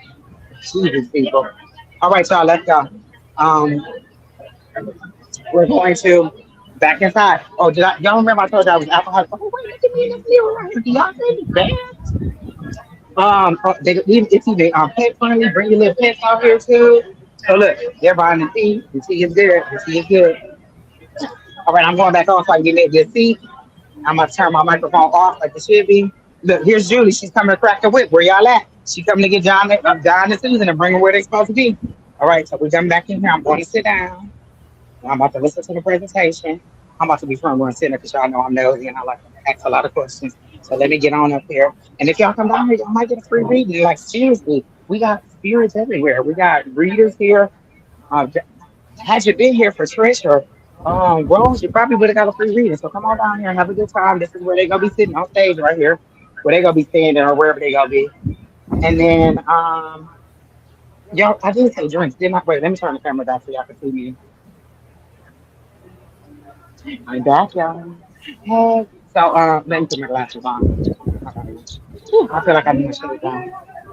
Okay, so when they come on, I'm gonna talk to them. So, oh, here they come. Okay, now I gotta go. Let me turn my turn the camera back so y'all can listen to them. And then I'm gonna turn my microphone on so I won't be loud, but y'all know I'm on. All right, see y'all. Y'all better come down here. I'm not playing. We're on stage. Get on We're stage. stagifying. We're stagifying. Okay. This is on, testing, testing. So Susan, which color would you like today? I think that this one is yours, right? There's no purple today. Surprise, surprise. Oh, you have your, yes, you get up here. Would you want to help up? Yeah.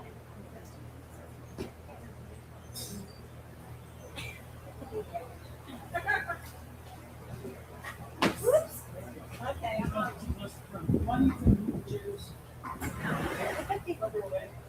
What? No, you wouldn't want to. You know I wasn't gonna miss it. I told them to come on down. If Susan gets walking down, I'm going to close the edge. Oh, you can walk? Well, I'm gonna stand. She walks and talks. Okay. So maybe just have one seat. Then so one seat. So we have more space to walk and talk. Sure. However you guys want to do this. All right then. Somebody's got their finger I like over the the sound camera of here. it. Ooh. Oh, me, sorry. Mama. Did you want to flip it? I don't know what you want to do. I'm trying to get it set up. Okay. So I know these two need no introduction whatsoever. I've interviewed them a couple times, individually and together. So yes, but I'm talking to them. Anyway. Crystal's there, Kevin's there, we've got Katie, we've got everybody. Hey Crystal, hey Kevin, hey Katie, how are you? And I told Welcome them if you need, if we would need some more people to read, they can put their questions in. But anyway, we'll see what happens. All right, so without further ado, Don and Susan from the Mediums.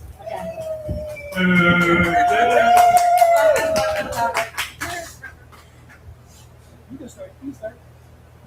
She's like, I don't know how to start because he's always the one that starts. He's the mouthy one. Welcome in, everybody. We appreciate you guys being here. We'll be here all week, by the way, so don't forget to come back tomorrow night. That's my other act.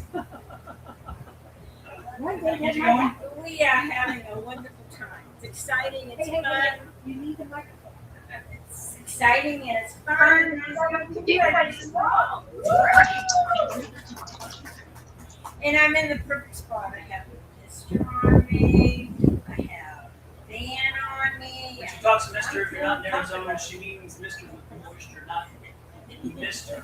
Yeah, okay, so making sure we're clear on that. It's not that kind of event, all right? Come on in, guys. Come on in, have a seat, have a seat. You're welcome. Don't be shy. Go ahead. So Don and I, he's like my best friend. He's a good guy. He's a good partner. We have a lot of fun. We do mediumship. We do messages from the other side for you guys, and we wrote a book together. A mediumship. So it's a book that you can learn how to do your own mediumship. All right, Hilda's got one. I was gonna say neither one of us brought a copy. Neither one of us brought a copy. That's terrible. It's not a bad mark for you. Well, here's some more people. Yes, yes. Come in, come in.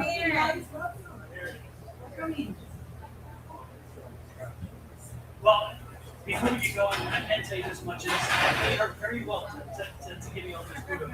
She wasn't cheap. She's not cheap. Ooh, No, we like the careful. best in life, don't we? Exactly. Bring it on. Well, for those of you, let's start at ground zero. For those of you who do not understand Susan and I have a strong belief that is tied to evidence that our spirit energy is beyond physical death. Okay? I am somebody who was wrong, kicking and dragging and screaming I did not want to be a medium. I was not a medium. I was very clear I was not a medium. And my mentor, Tina, kept saying, "You're a medium." I'm like, "I'm not a medium. You're a medium. I'm a medium." Read my face. I do the Angie thing. Look at my face. Don't do it. Don't do it. Well, I eventually had an amazing reading that woke me up to realize the benefits that a medium can bring, because I didn't want it as part of my experience. Doesn't mean that it was not naturally there, because we all naturally have mediumship abilities. It's just we have to tap into them again, because sometimes we suppress them for whatever reason, history, life, spiritual, whatever. And for me, I was like, I don't see the benefit, because I already am psychic, I'm already a tarot reader, I already tap into the energies I need. What does mediumship bring me additionally? And again, that's the component I missed. Because you see, when I first started my careers, way back when, as you can see, I've earned the gray hair, I was an engineer. And so the science side of me was very, very prevalent. And yet I still had the gifts, and I kept them a little bit quiet because it didn't fit in the scientific world. Then I moved from engineering into real estate investing, as well as becoming an attorney. And that didn't work either when it comes to metaphysical, because metaphysical doesn't fit. You know why metaphysical doesn't fit? Because I didn't let it. That's the lesson I needed to learn. That's one of the biggest lessons, is I told myself, based on my prejudices, that it doesn't fit, so I have to keep it quiet. It doesn't fit because people won't understand.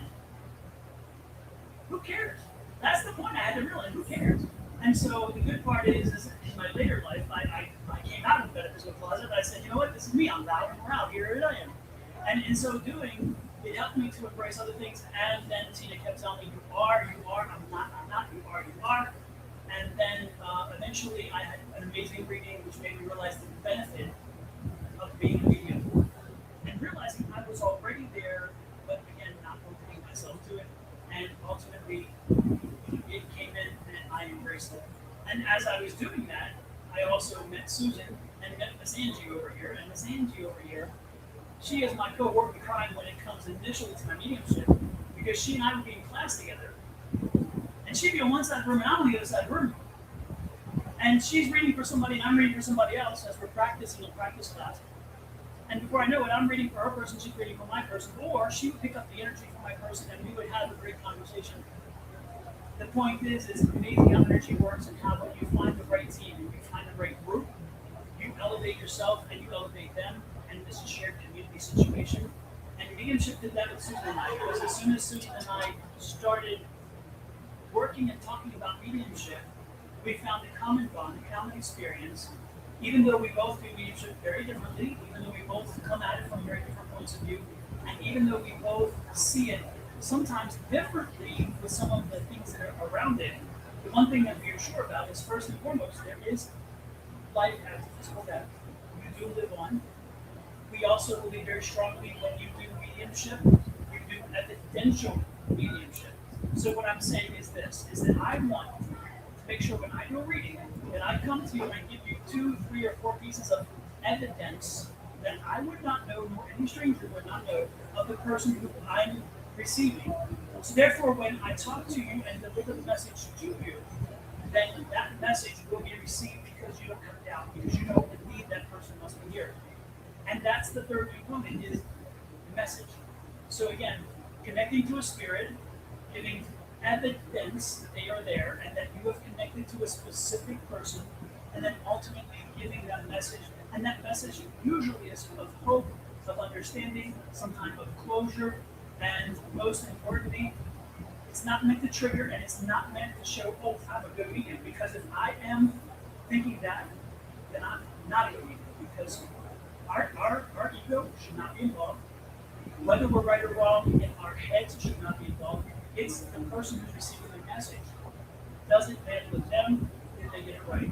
And when I say right or wrong, it's interesting because when I read Bill's husband one time, and I read about a helicopter crash, and he's like, and I'm thinking, you survived the helicopter crash because this person was in, and he's telling me, and he's like, I did, and I'm like, what?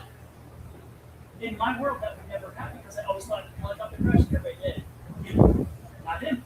Her husband is Superman. He survived it. And so again, we have to, as mediums, dismiss what is not in our minds in our world because it's not our reading. It's a message from them to the person in front of you. All we do is deliver. And I'm going to turn over to Susan because I'm just ready to run. Well, anyway, we had totally different lifestyles. He got into science and jobs that I would have never done. I don't have a scientific mind and everything. I was more in the arts and everything in taught school. But growing up, I had this insatiable desire to learn more and more. And every time anything metaphysical or ghosts or anything popped up on TV or anything, I couldn't get enough of it. And so when I started doing the tarot cards about 50 years ago, I just felt like this is my answer. I mean, it just made sense to me. Everything, when I picked up the cards, I would just hear things or see things or get messages from the other side. And this went on and on for many years. And then Dawn and I met at a mediumship class. And, he does things a little differently, but we both agree with the same things, that the mediumship is healing. It helps people, heal their loss. And that's what we do it for, because it's our job to help them feel better, to make their lives better. They're never really alone. Their loved ones are all around you. And we teach classes, workshops, how to recognize when your loved one is near you. You learn this all the time. But, it's just a different world. And combining the two of them, it brings balance into people's lives. And, he and I work together great because he'll start something, I'll finish it, or I start something and he finishes it. We just, balance each other out, and we're both here for the same reasons, but we just do things a little differently. And we love it. That's why we do it. Always find a passion in life. Find out what really turns you on, what really excites you. Go after it. And especially when you feel like you're helping other people. That's what we're here for. We're all here to help each other and have better lives. And make this world terrific, because it can be terrific. We're going in that direction. We've got a few hurdles to pass, but it's going to be a beautiful world someday. Hopefully we're all meant to see it. But why not get the help from the other side? We have angels, we have guides, we have loved ones that are there to help us all the time. We just have to ask. That's what we're here for. That's what Dawn and I are here for. Book, so that you can learn to do mediumship for yourself. That you don't have to just, watch other people. Everybody has their own ways of doing it, and we help you develop that. It's great, right? Absolutely. And as we wrote this book, we wrote the book as two practitioners, but we also wrote the book as coming from the point of where should we start and what do we need? What do we need people to know? How do they develop their skill sets and so forth? And so this is we call it a guidebook because it truly is a guidebook. It starts from zero and helps you learn, okay, if I'm new to this, what is mediumship? Okay, once I know what mediumship, what do I connect? How do I connect? We teach you how to do that. Then we take it another step higher. Once we get you to connect to energy, because again, everything is energy. Energy. This is the thing that was probably the most important to me as a scientist with the scientific mind, was understanding the energy concept, because that every light worker knew that, and for some reason, again, I could not see it until I put it through my prism of how I understand and determine that energy works. And of course, energy is E equals MC squared. Energy is never destroyed, it's never created, so it always exists. It only changed forms, but again, never created, never destroyed. And so that was the key for me. I'm like, okay, wow, now I get that. And I understand that part of it. And now I understand energy around us because we are energy workers, we are light workers.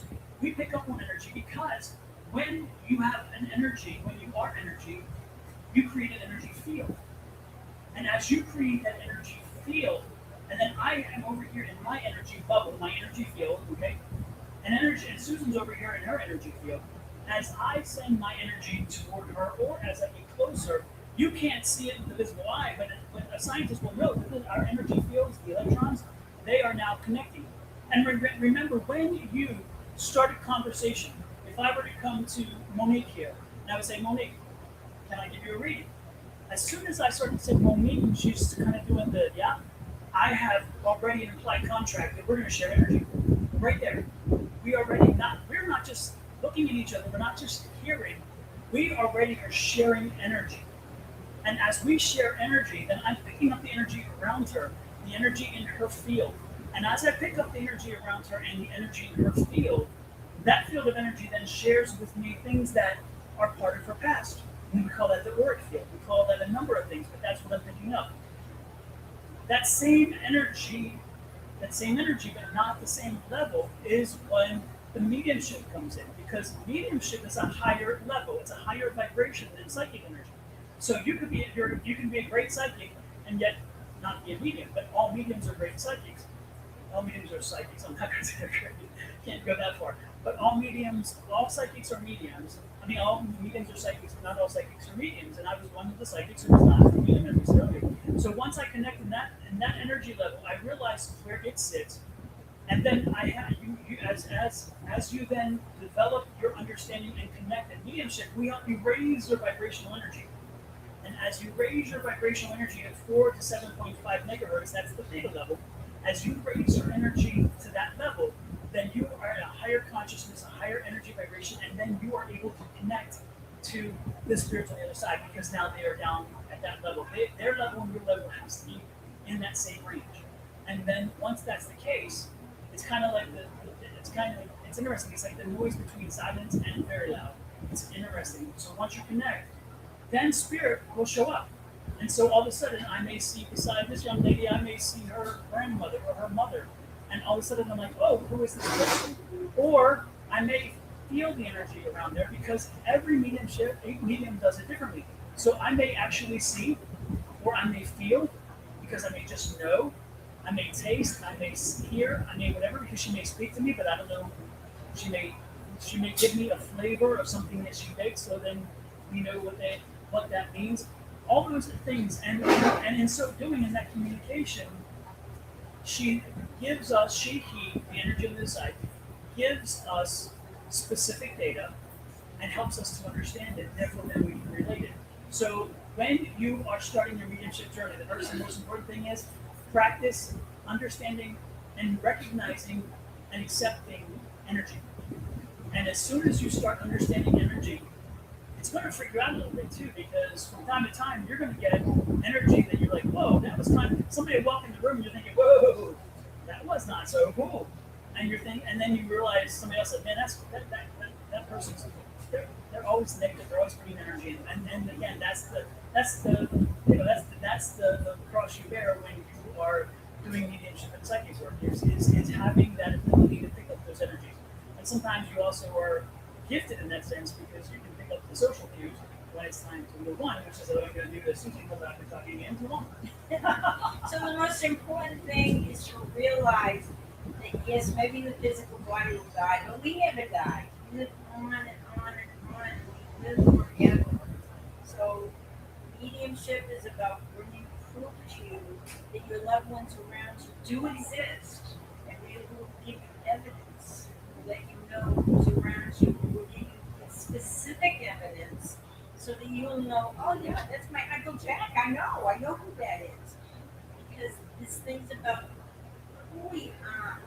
When we go on the other side, we're still us. We still have our own personality. Nothing's changed. We don't have the body, but everything is still the same. And you go on the other side, you still have all those memories. Maybe somebody's going to say, I'm your uncle. Somebody said, they're Uncle Joe, and I was with you, even though I'm not with you Metaphysical, I was with you 2 weeks ago when you were at a wedding. They'll give you specific information so that you know exactly who they are. So just because they're on the other side, they're with you. You may be finding money on the ground. You may find feathers on the ground. You may be driving along and you see a truck go by with it's Joe's Bakery. And then all of a sudden you think, oh yeah, that's Joe, just letting you know he's around you. Or you hear music, you hear a song that maybe your dad sang to you when you were an infant. And they're around us all the time. Maybe in a crowd you see your aunt's face. She's already gone. But that's to remind you your aunt's with you.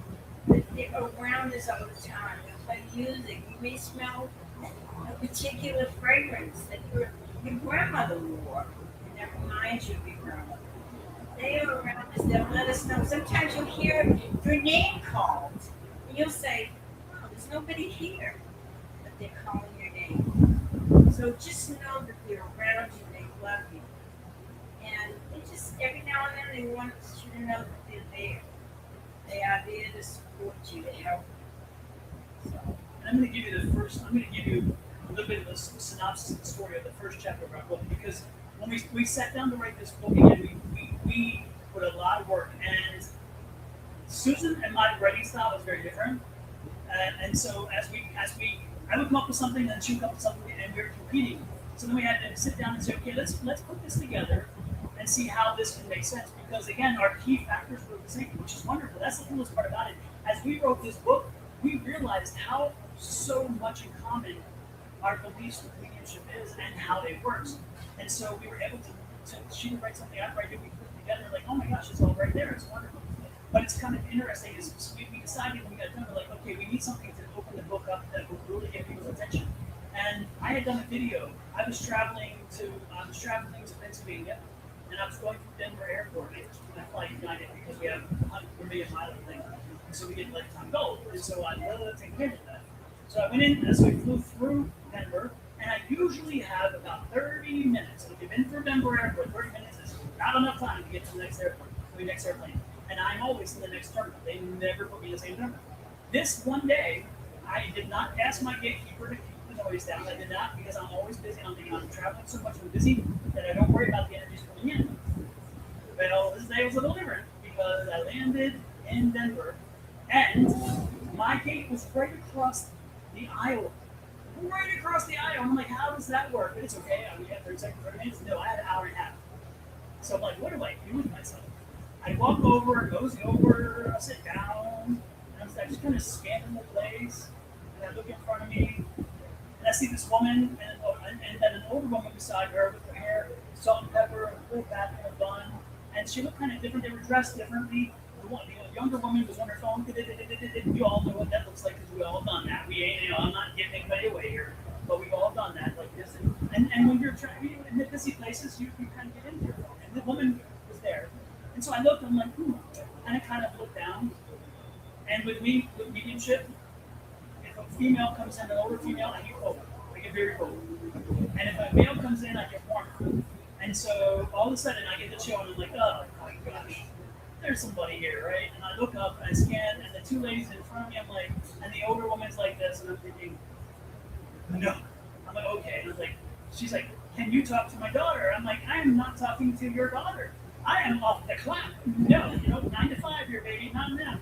And she is insistent that I speak to her daughter. And as I'm saying this, by the way, I forgot to mention, the mother wasn't there. She was there for me. I saw her, but she was as physical as you can be in front of me. But I knew she was a spirit. And I'm like, oh my goodness. So I'm like, no, I'm not going to do this. So finally, I gave in, and I said, okay, I was hoping this would work, but it didn't work. I said, okay, if you get your daughter, who's been on that darn phone all this time and not paying attention to the word, if you get her to acknowledge me, my presence within a short period of time, I will give her your message. I'll be darned if she didn't do it. Within about 20, 30 seconds, after that woman had been sitting there all that time, she looks up at me and just kind of like, I'm like, no, now I got to do this.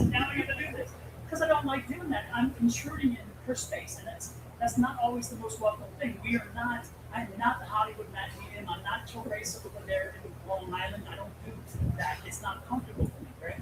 So anyway, ultimately, I looked up and I made the deal, so I gotta honor the deal. And so I looked up again, and the lady again, she acknowledged, and I said, excuse me, could I bother you one? She said, sure. And this is where the mediums are also going to introduce. They're going to offer. So they're not going to jump right into it. They're going to offer, because some people are like, don't mess with my field, don't mess in my energy, and I am not interested in what you're selling here because for whatever reason. This woman was. She was very open to it. So I said, I do mediumship when I pick up energies and people on their side. I have a message for you if you're open to it. She said, yeah, I love that stuff. Yay. So anyway, I said, there's a woman sitting beside you, and I explained the physical details of the woman, and the woman shows me this locket, and she tells me about this locket. She tells me about some other things. And so as I'm telling her, she's like, yeah. I said, she tells me she's your mother, and what about, yeah, and she's this, and she's this, yeah. And then I said, okay, this is the message that she has given to me to give you, and that she loves you very much, and she's okay. And she's like, oh, I appreciate that. Just one thing. My mother is not dead. My jaw drops, and I'm like, what? And I'm thinking, okay, Spirit, this is not the time to claim you give me new abilities, if that's what this is. I am shocked. The woman's like, oh, don't be upset. I love the message, and that would be my mother's message, by the way. She said, again, she's on the side. And I said, okay. And now, of course, on 3 sheets of red. And Mother Nature plays a trick on me, so when I have to kind of freeze from being so cold, I have to excuse myself with morning. So I excused myself when I went to take care of some business. And then when I came back, as I'm coming back, the woman's in tears. And I'm like, this is why I don't do this, because I didn't want this target. I don't want to hurt space friends. I'm not going to cry. So I come back and I'm thinking, I don't even want to sit there, but I've got to, because I own it. I messed it up. I opened that door. I own it. I know that. So I come over and I'm thinking, okay, put on your big boy pants, get ready to take the abuse. I come over, I sit down, I look at her, I said, oh, I'm so sorry, I'm sorry to have made you cry. She said, you gave me the best gift of my life. And I said, yeah. And she goes, yeah, I just got a phone call. My mother passed. My mother passed. When you read for me, I did not know that. I just got the call. And you cannot understand how much now that reading meant to me. And now I'm like, what do I do with that?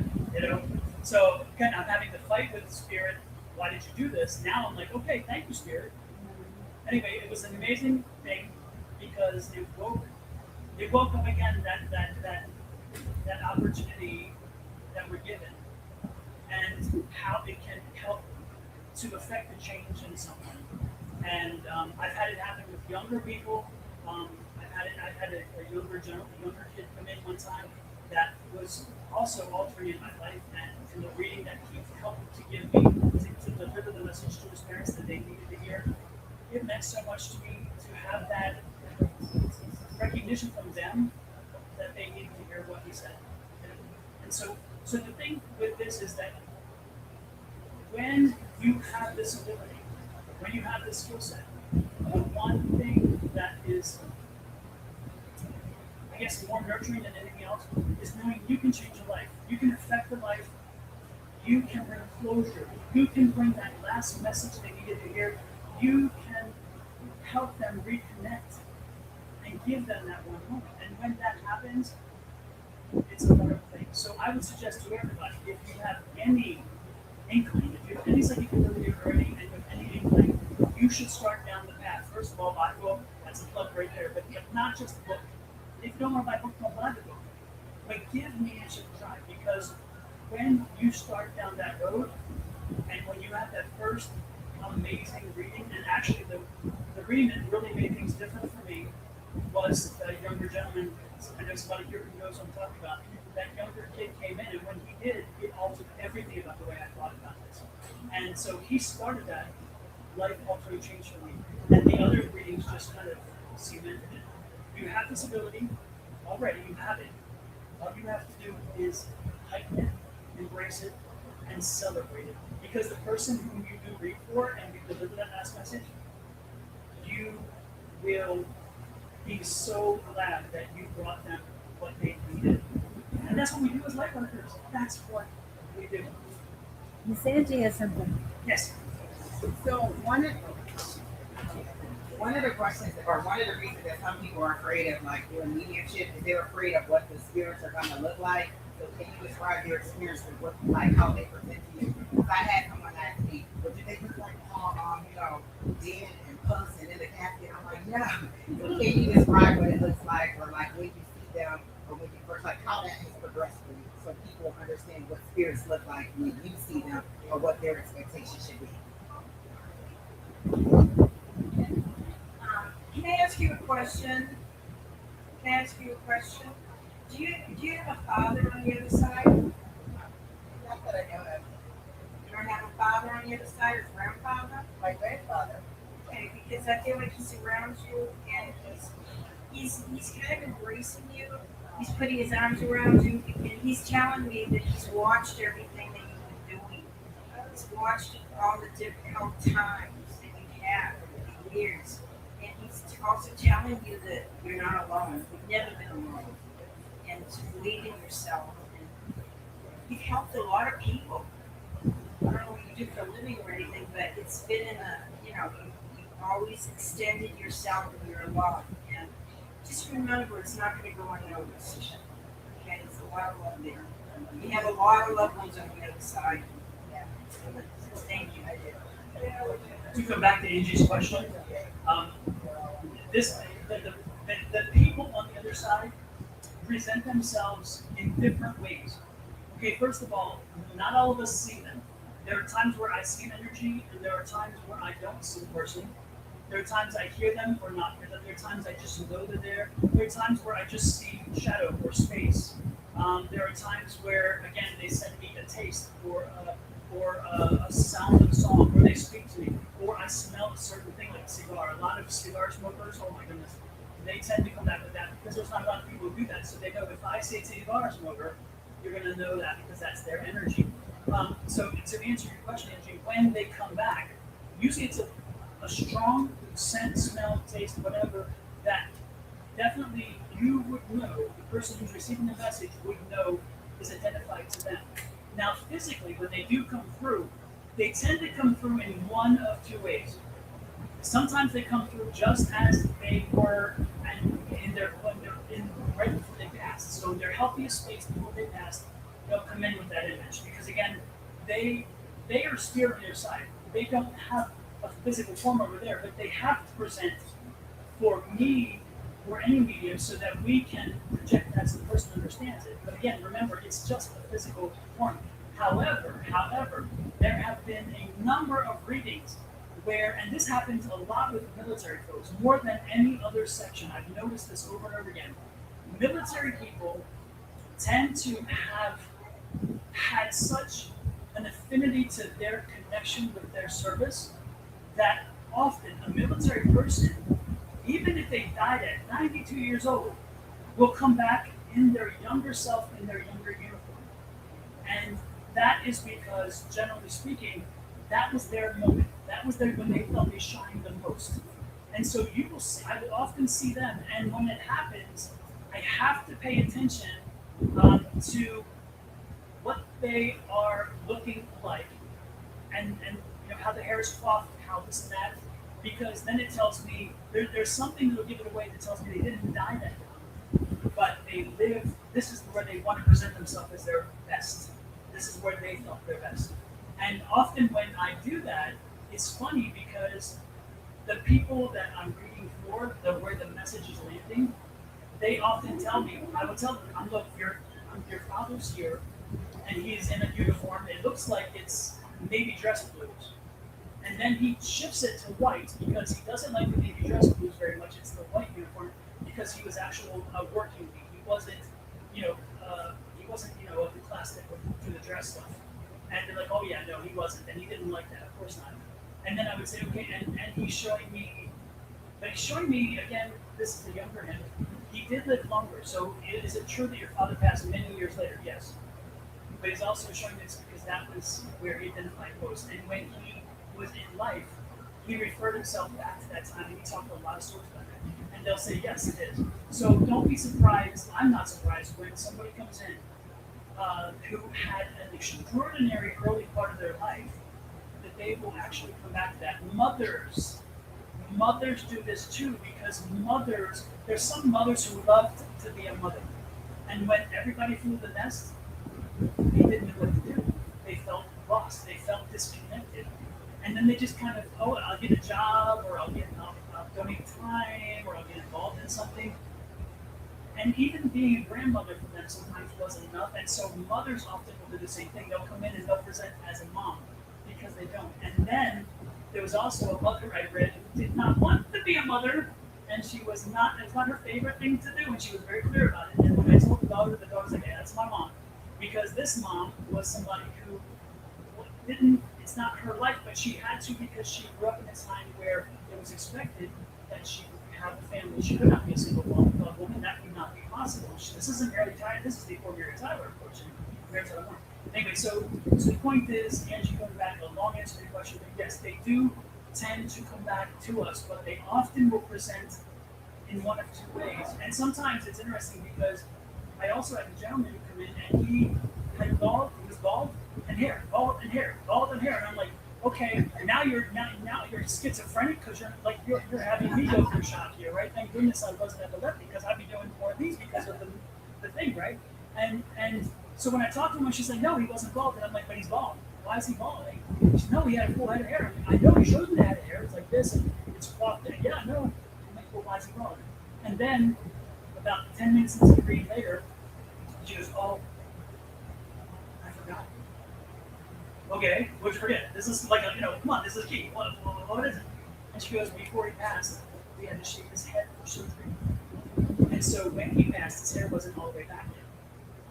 She missed the fact that he was giving me evidence that he was there. And again, the evidence is he had to shave it, and he did not like it. And she told me, oh no, he did not like his hair bald. No, he loved his hair. He was all about his hair. So that was the thing. And so again, they will often, when they show themselves, and if we are attuned to it, they will present themselves in ways that make sense to the reader to understand. I mean, not the reader, the person receiving the message. Because that's who this message is for. As Miss Susan just gave her message, the message was for her, not for Susan. Susan was just delivering the message. And just remember also, you may have a lot of visitations in your dreams. Our loved ones come through and they say, hi, I love you. They may have a message, they may not have a message, but they will come and visit us in a sleeping state because we're open, we're receptive, and it's easy for them to say, hi, just thinking about you, love you. Just be aware, they're around us everywhere. And there's two other points I want to make. And the first one is that the person you hope to come in when you sit down for a mediumship reading, the person that you hope will come in, there's no guarantee they're coming in. And so if you're going to have a mediumship reading with someone days in advance, you should be saying, hey, Mom, I'm going to have a mediumship reading this coming weekend. Can you make yourself available on the other side? Hey, Dad, can you make yourself available?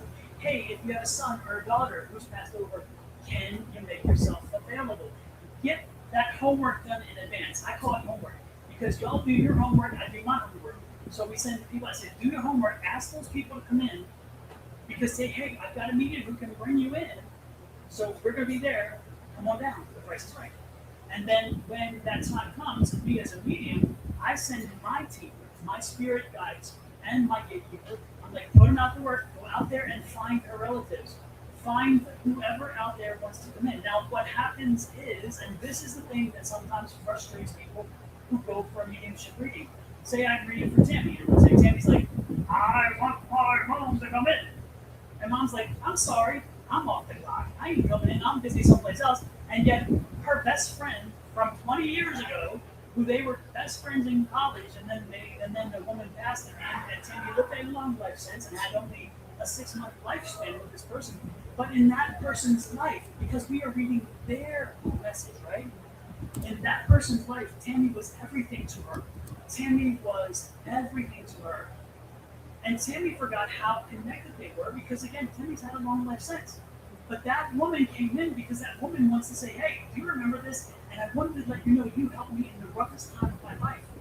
And I eventually passed, but I want you to know that I was appreciative of this. And so that's the one thing that kind of drives people crazy because, again, the person we hope comes in, it's not guaranteed. You can't get your mom and dad on the phone on this side of the thing. If they don't want to answer the phone, they won't answer the phone. So what makes you think when you reach long distance, it's going to happen in that way? And sometimes it's like they line up, and whoever gets there first pushes everybody out of the way because they have a message. Your spirit that comes through will always have a message for you. It's important to them to get it.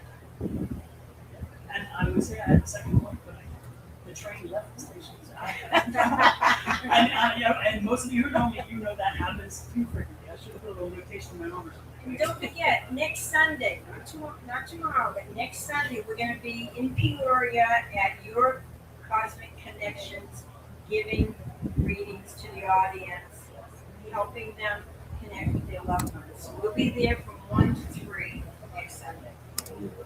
Oh, and one other thing. That's the other thing I was going to mention. I guess you go to second aging. The one other thing was this, is that when you come in sometimes, this is the very funny part is you may not remember specifics. You may not remember data. But then if you leave, and when you after you leave, maybe about 3-4 days later, like, I know now what that means. I understand. I get it. Don't be surprised when that happens. And then when that happens, reach out to the medium. Let the medium know, I get it now. I know what that means. Angie and I had a reading. Angie and I had an amazing reading online. This Wednesday nights. This is my public. Don't steal my question. Okay. Then I'm going to put out Sunday, I was gonna ask, how do you control the emotions that come through? And then how do you deal with someone when you're giving them all these clues and they're just, I don't know. How do you deal with that? And you, but me and Donna, right there, see already what I was gonna say. Maybe psychic. or Angie maybe psychic. I don't know. It's interesting. Almost.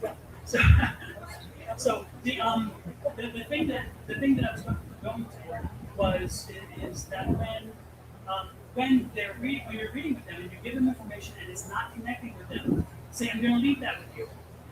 Don't press it because again they may not be there yet. They may not have the memory, or worse yet, sometimes you're picking up the spouse, and so you're picking up the spouse's energy and somebody in their world, but because they're a couple, it bleeds over. I had a reading not so long ago where I'm like, okay, do you have somebody that families works with diamonds? Because they're showing me jewelry and the diamonds, and I'm like, specifically diamonds. He said, no.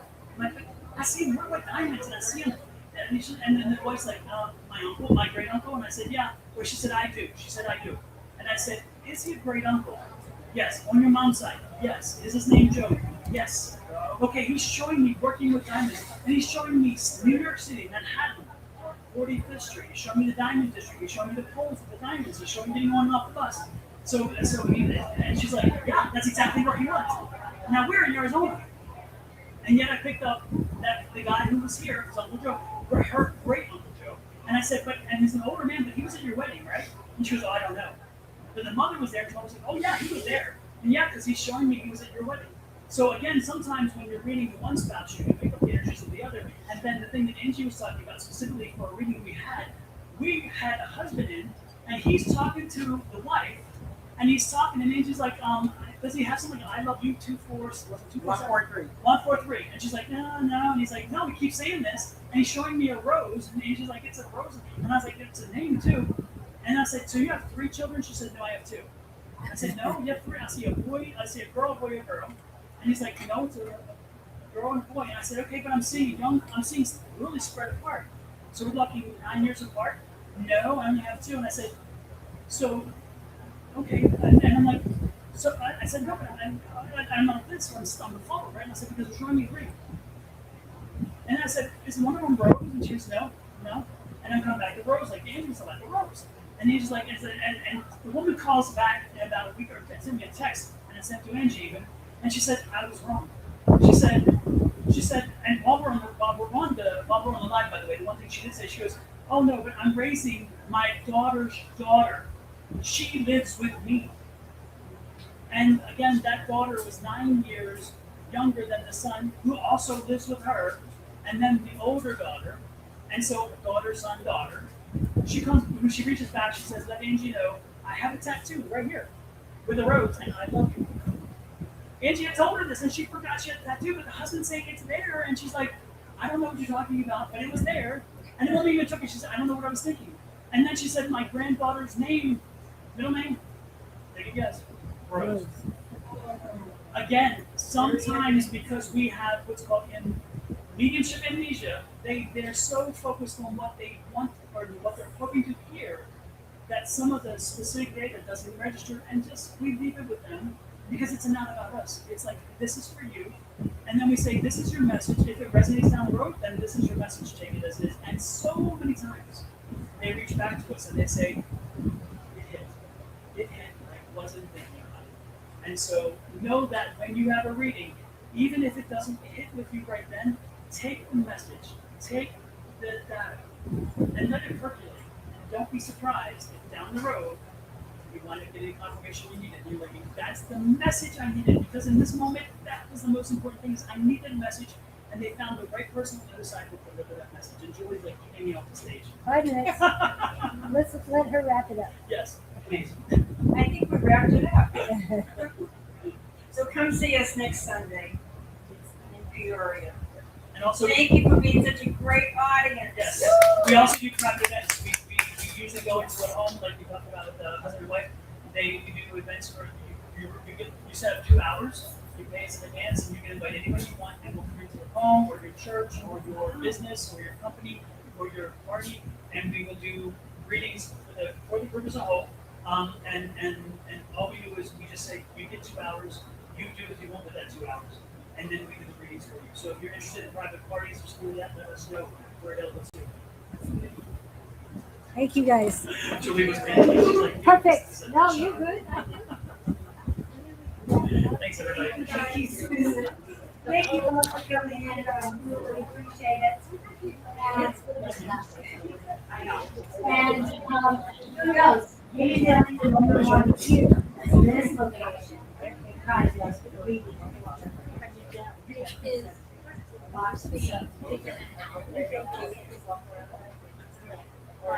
so remember, next up is Miss A5 says herself.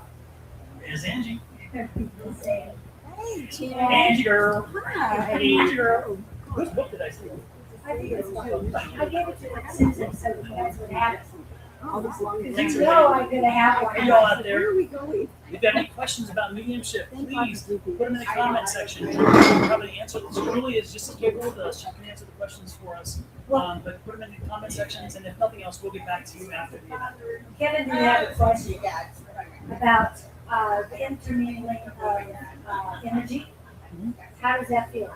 Is that different with mediumship and psychic and different? Absolutely. Again, as I said earlier in the reading, or in the presentation, mediumship readings are at a higher level, a higher vibrational level. And when a psychic energy is a lower level, I can pick up so much more psychic energy like this. But my mediumship energy takes a little longer. The good part is I'm very fortunate that I've gotten to the point with my mediumship where I can, within a minute, comprehend something, somebody.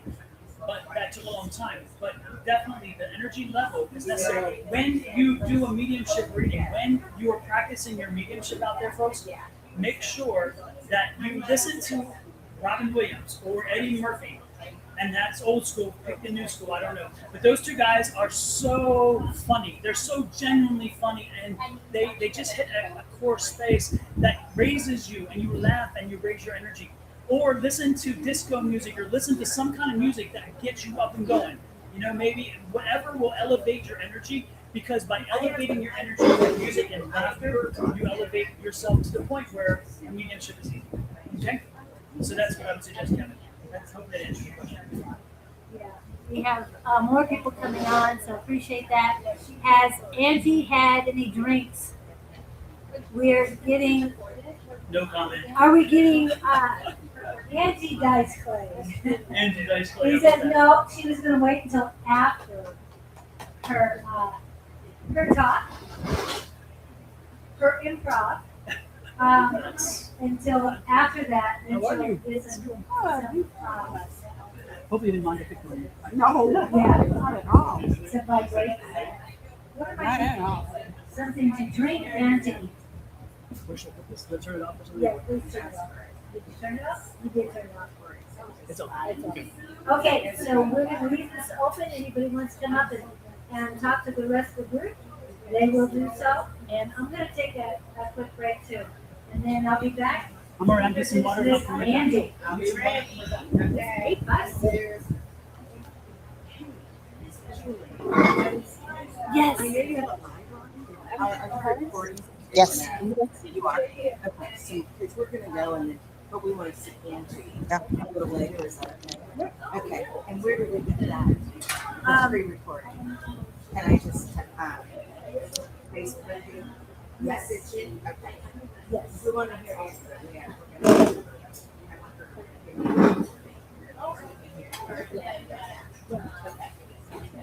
Okay, I'll pass you then. Thank you.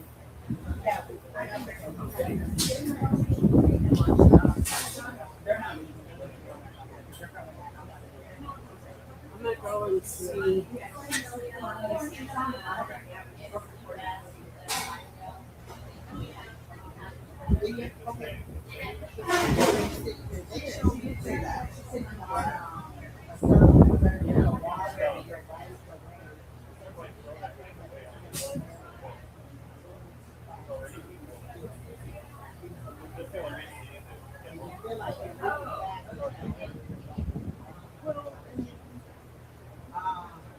It's emotional.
I'm gonna try to keep it down.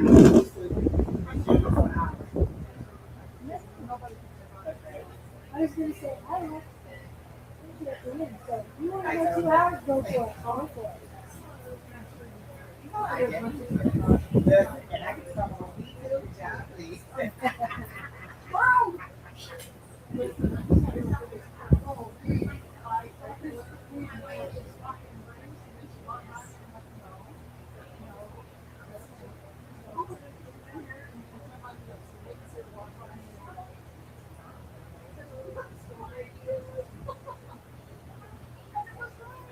Oh, beautiful.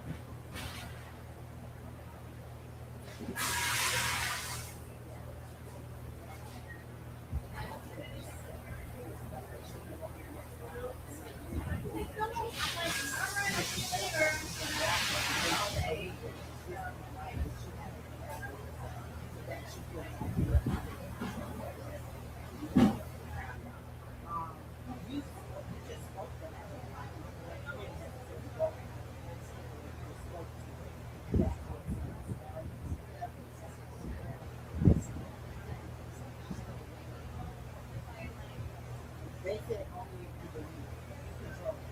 So I felt like if you were easy enough to speak it away, you can. So this is how I feel. And this is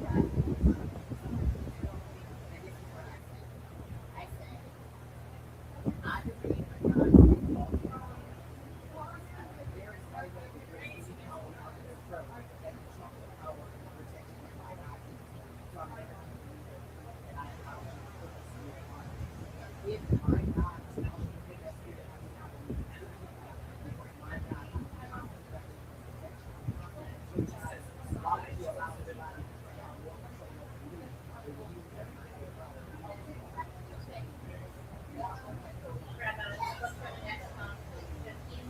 and I did. But when you said I feel out of there, they said that's what you believe. Just like you spoke the other stuff away, you can speak. You can control it.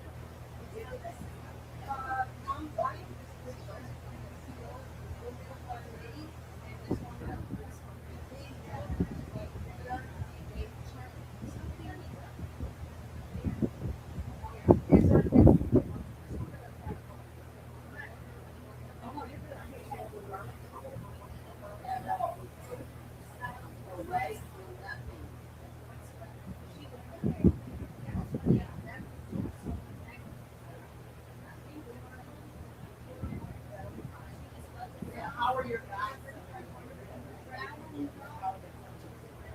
Because they're telling me, they're saying, just like I spoke it away, this is what I understand. That's how the ritual was going to be. When I was trying to come out of the religion, it was such a hard fight because the organization was not so the more my guys feel going to be, the harder I want to stay in religion. That's all I do. And I was understand that was not true. Right. Once I actually pulled myself out of it, if somebody said I said, oh my God, I did a move. I have not been so much. If you tell me they tell me immediately when I check it. I'm telling your mom, this lady wanted to be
It's that time. It is that time.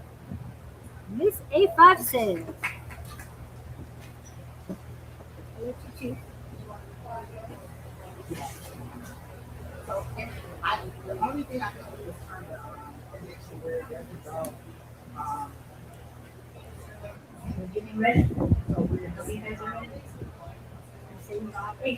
everything. Everything we need to go. So if you just touch it.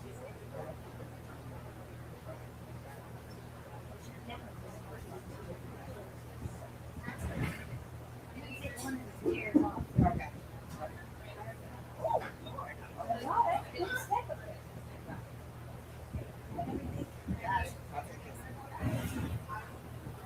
Without further ado, since we've been talking about her all day long, Miss A5 says to the same. Hello, everybody. All of you out there. I am very interactive, so I need you all to ask questions, to jump What's your in. name?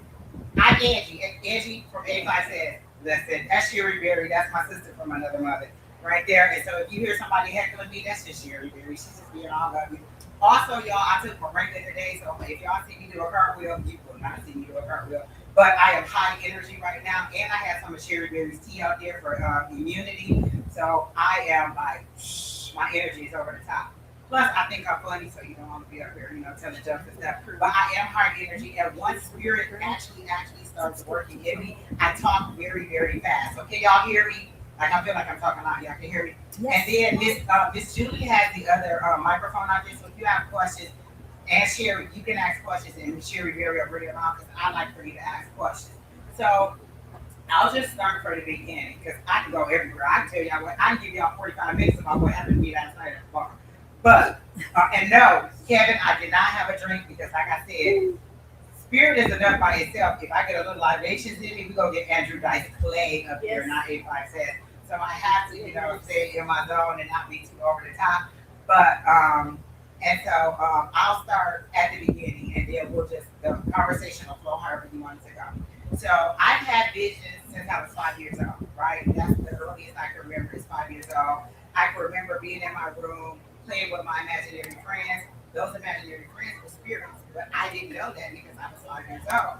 I was also Baptist, so boom, boom, Baptist, we don't see spirits, which was odd to me because I'm saved, sanctified, and filled with the Holy Spirit. But when the Holy Spirit talks to me, that's the devil because I'm not the one that was in the church who was supposed to be talking to spirits.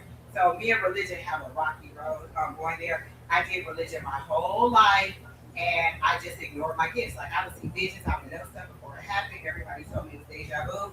I remember being in my 20s and going to my pastor and being like, I can see things before they happen. He tapped me on my shoulder. He recited Jeremiah 29:11, and I know it by heart because it hurt my feelings when he did it. He said, "For I know the things that I have for you, they are for good and for not evil, and for you to have a good day." Blah blah blah blah blah. And told me to go on with it. So I ignored my gifts the whole time, but I've been having gifts my whole life. So then I'm going through my life. I'm having these visions. I'm keeping them down because they told me that this is a bad thing. But there's prophets in the church who can do the same thing, but they get to do it because they're bringing the money into the church, where I am just a lonely person who's just helping people out around. And so my spirits are bad, but their spirits are good, but we're all believing in the Holy Spirit. So if I have to confuse you, that's how I felt. Like, wait a minute, I believe in the Holy Spirit, but I can't talk to the Holy Spirit. I have to come to you to talk to the Holy Spirit. And when I talk to the Holy Spirit, it's bad, but when you tell me what the Holy Spirit said is good. And so I'm like, wait a minute, this is me as a little kid. So I got questions upon questions upon questions, and they don't like questions from little kids. So I couldn't say ask anything, right? So I'm growing up, I'm still having these visions. I'm still trying to be religious. I'm reading the Bible, I'm reciting verse, I'm in church, and it just doesn't feel right to me. And my pastor was a hell and damnation pastor. You don't do your homework, you're going to hell. You don't eat your vegetables, you're going to hell. You don't pay your tithes, you're going to hell. So I thought my whole life, or as a child, I thought God was just a big old tiger. All he was going to do was punish me for everything. So I was afraid of God. I believed in Jesus because of fear, right? So as I got older, I would be like, okay, well, if I only believe that Jesus rose because I don't want to go to hell, do I truly believe? And does God care that I don't believe? So am I really saved? So when you start asking those questions, church people start saying, well, you know, God's thoughts are higher than our own, and you don't know. And so you just sweep that under the rug. So everything that was in me was the higher spirit telling me that I have this gift. They're telling me it's wrong because I'm not using it for the church to bring in the tithes, right? Oh, yeah. Work with me, right? So I keep going along. I get into my 20s. Things are happening. I'm seeing stuff. I'm working at this law office. I graduated. And before so I'm working at this law office. And all of a sudden I get a vision. Because at some point I couldn't tell the difference between a vision, daydreaming, and dreaming, right? So I get this vision and I see me working at another office. There's a guy standing behind me. And the way Spirit used to show things to me, because I was so rebellious, they would show me an 8x10 picture, right? And it would just be a picture, right? And so I would see the picture and I'll be like, oh, I don't know what that means. So they showed me a guy standing behind me and I'm sitting at a desk and I'm like, I already have a job. Why did that happen? So the attorney I was working for, the office ended up getting shut down. I ended up working at this office with this guy. And so as this scene unfolded in my real life, the 8x10 photo came back and they showed it to me. So he's explaining it to me. I'm also having a vision of what I saw and I'm going, oh my God, this is it. And it burst open into my reality. So what they were preparing me for was the job that I was about to lose, but the job that I was going to get. So my guides have always guided me and let me know, but a lot of times we don't listen to those nudgings because we've been told that those are wrong, or we think they're coincidence, or we think they don't mean anything. But my guide not only showed me that I was going to get fired, but that I already had provisions waiting for me in before I even knew that I was going to get fired. So had I saw that and accepted it, I would have known that I was going to be okay. So when I got fired, I got panicked, and religion wasn't helping me when there wasn't no money coming in, and I had to file bankruptcy. So religion wasn't helping me, but my guides had already told me, and I should have listened to that. And so that's just how my life went. It was always a battle between me and my guides going back and forth. Do I believe? Do I listen to church? Do I believe? Do I listen to church? And so I would go back and forth. And I remember in my 30s, I was going through such a horrible time. My finances was terrible. Had no love life. And I gave my guys 4 pillars of my life: my health, my finances, my love life, and my career. All 4 of those can't be messed up. If all 4 of those are messed up, hello, Lord, we got a problem. Mission control, come down here and talk to me. Something has to be right. I can be rich and lonely, right? I'll take that because they say money can't buy you happiness. Don't believe it because I buy happiness all the time, y'all. Listen. So so I tell them all the time, all 4 of my pillars cannot be messed up. Something has to be good, right? And so if all of them start to fall down, then I shut down. I don't listen no more. I am the most defiant person you'll ever know. Like people tell me all the time, you argue with your guys like that all the time. If you see me lift off to the side, that's me and my spirits having a conversation. Like, I don't like the way you told me that. My guys are big. Like, I've gotten so in tune with them that we argue back and forth, and that's okay. And religion told me that you had to be so humble. Most Father God, most Father, most High God. When I'm mad, listen, Lord, we have a problem. We need to talk. The other day I said, listen, Jesus, we need to have to come to Jesus meeting about these hot flashes because I'm at that age, right? And the inferno, when I started, I said, listen, Lord, I can't be up here talking and then you give me a hot flash. And then I done lost my train of thought. So listen, Jesus. And people be like, how you ever come to Jesus meeting with Jesus just like that? I had to come to Jesus meeting with Jesus and say, hey, I don't like what's going on. So can we fix this? So what happened today? I came to Miss Sherry Berry. She got some tea for menopause to help with them hot flashes. That's another story, y'all. I know I don't look for that. Anyway, so I keep going on through my life. I get in my 30s. I'm having a horrible time. My finances are bad. My love life is bad. My housing situation is bad. I don't have a job. I've listened to the Lord. They told me I'm going to do this. This is going to be helping. I'm going to church, and I'm in church one day.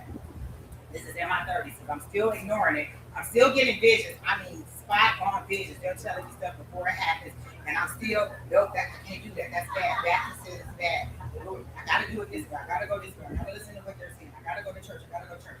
So I'm in church, and he says, the Lord told me to tell you. 2 things happened to me. I'm in church, and I'm broken. I'm crying every week. I'm sad, and all I wanted was a hug, right?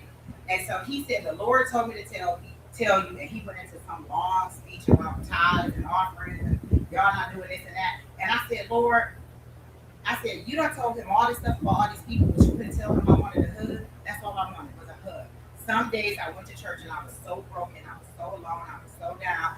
All I wanted was a hug. And the Lord told you all this stuff about the tithes, but he didn't tell you that you could give me a hug for free and that would have made my day. So that was one issue I had when they said the Lord told me to tell you. The other thing was I sat there and I prayed at that moment. I said, Lord, I want to be able to hear from you the way that he says that he can hear from you, because I don't know that he can hear from you. He may just be telling me he can. So I said, I want to be able to hear from you the way he hears from you. And I swear from that day it was different. I was able to understand my connection this way and not this way. This way is through the church, through other people interpreting. This way is my one-on-one. Everything in the Bible made sense. It wasn't that it was hidden, it was that it was misinterpreted. So if you go back, things that my grandmother said my whole life started to make sense to me. Life and death is in the power of the tongue. Wait a minute, that's another way of saying manifestation. That's another way of me just speaking it into existence, right? So now I'm having this horrible time. I find my sister has a friend who's going to the crystal class. And so we start going to the crystal class. This is how I connect and I find out about my journey. And I go to the crystal class and I understand that the things that I'm learning aren't bad. So now I'm tuned in. The one thing that Miss Tina told us in her class is that you can control the spirits and you can question the spirits. Why did she tell me that? Because this is me all day. Well, why y'all want me to do that? Y'all ever heard somebody be like, well, somebody told me to go get a gallon of milk and just take it to the shelter, and I did it. Not me. Why do you want me to get the milk?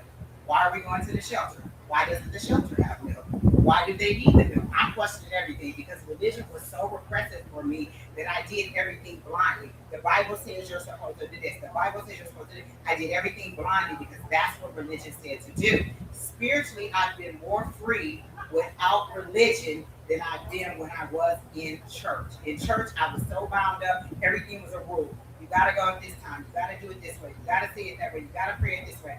Anytime I prayed and it didn't work, you didn't believe enough. You didn't understand enough. You didn't pray enough. It was always something that I did that wasn't right. Spiritually, they say, hey, let's look at it a different way. Let's understand it a different way. So I'm more free spiritually than I've ever been when I was in religion.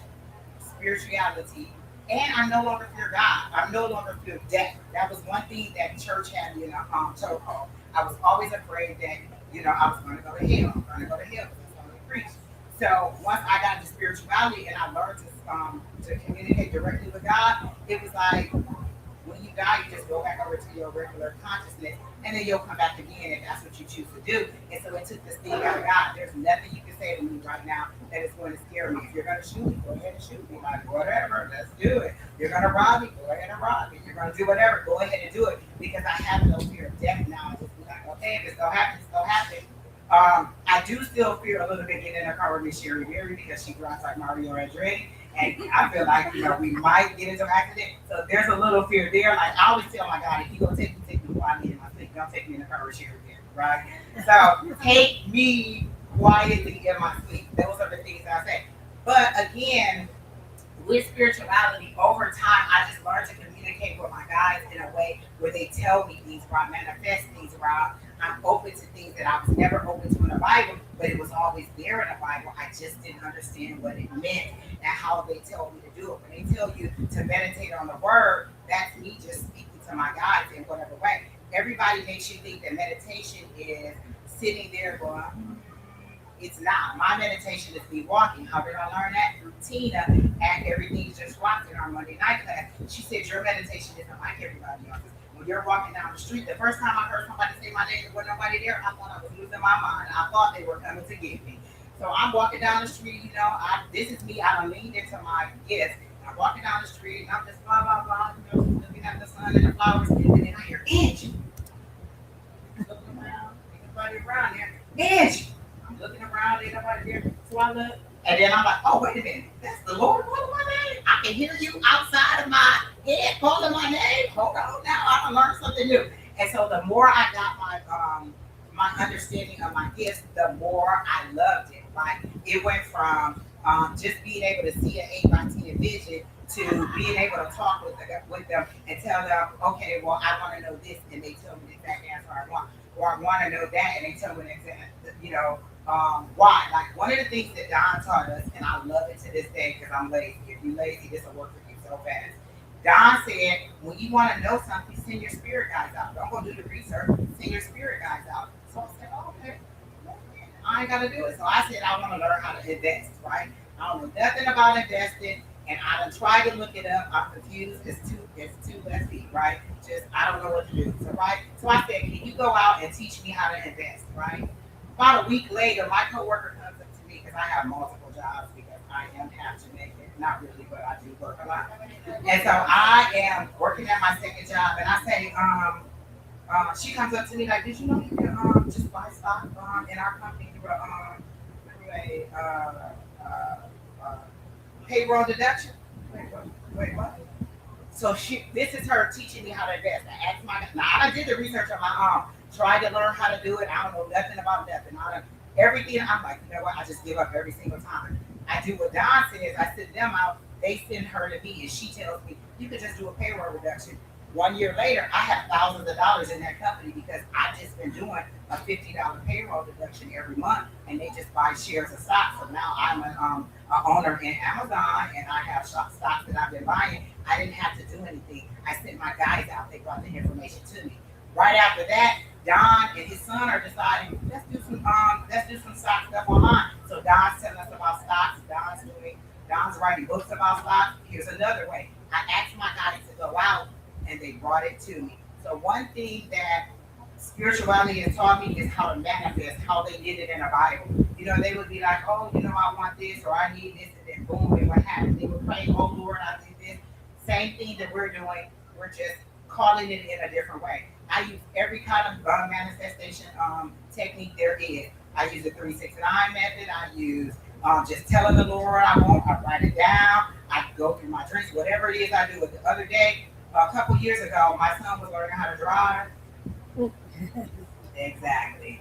And so I wanted to be with him every time he did something very important in his life to make sure that he learned how to do it on the road. So we go to the car wash at Sam's Club, right? We're going to go to the car wash, and he's going to pull into the car wash. Well, I said, line it up. Well, he didn't line it up right, and we took out that whole thing that you turn, the little thing where you pay to go in there, we took that whole thing out. Tore it all out. Tore up the whole side of my car. I did not Oh my God. Tore it right on up. The next time I go to, after I tear it up and shut the whole thing down, the next time I go, they don't put a little track right here so your car goes right into it so you don't tear it up. So I guess I taught them a lesson too, because we shut the whole place down for the rest of the day. There was no more credit card, nothing. The guy was like, oh, well, I'm going home. Shut it down and you can close it down, and we left. Again, Sam's Club didn't charge me anything. They was just like, go on with yourself, get all right. So long story short, I decided I don't want to go do insurance because one, my baby's just learning to drive and I don't want him to have that on his record. So y'all didn't hear none of that, right? So then I decided, okay, well, I'm going to go and pay for it myself. So I'm on my way to the car place. And I go to the first person. I'm asking them. I have no idea what this is going to cost. When I say the whole side is messed up, the mirrors came off. There's the hood has a scratch in it. The door has a scratch in it. He gave us a nice little shh on the side of that. I have pictures if y'all want to see it. I made him a senior book, and I put that picture in there, like this is what he did to my car on his senior year. So everything is in there. But anyway, so I go to the car place, and I'm like, okay, well, they're telling me, she's looking at it, she's taking pictures. She said, well, I'm going to have to send it out and let them give you an estimate. I'm like, oh my God, this is going to cost me $10,000 cash, and I don't have it. I was like, Lord, help the child. So when I get in the car, I said, you know what? I don't want this to cost more than $3,100. More than $3,100.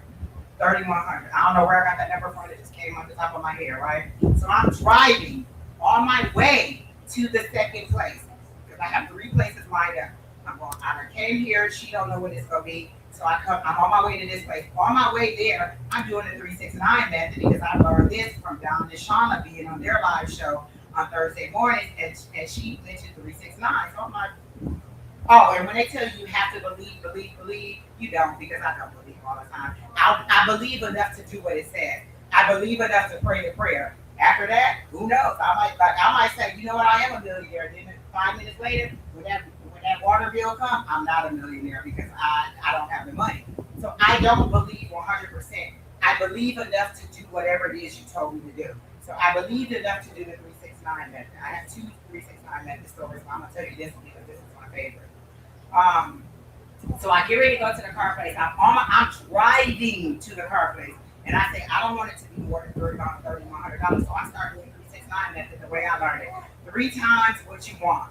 I don't want the total automobile repair to be more than $3,100. You say that 3 times. I'm driving.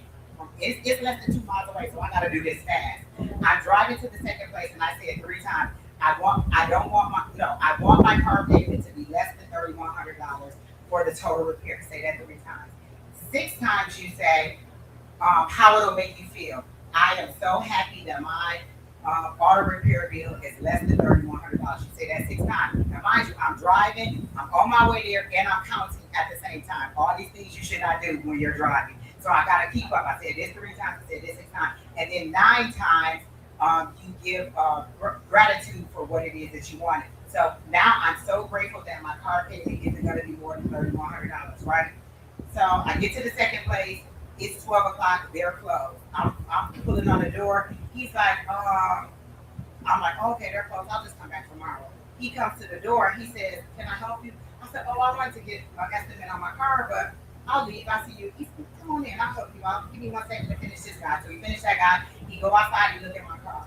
He come back in. He gets on that security. So I'm going to give you a good deal. He totaled up everything. You know how much it was? $3,089. Because I said I didn't want it to be more than $3,100, and it wasn't. I know nothing about repairing a car. The total bill, I had to get a new windshield, I had to get a new mirror on the side, I had to get a new door, I had to get a new hood, I had to get all this stuff done. He found all the parts secondhand or used, but in great condition. He repainted my car. Let me tell you something. Half the labor was him. The parts only cost about $900. The other $2,000 was him painting and putting it on and doing everything. But I said what I wanted it to be. I used the manifestation technique that my guides told me at the time. That's one thing, you have to listen to your guide.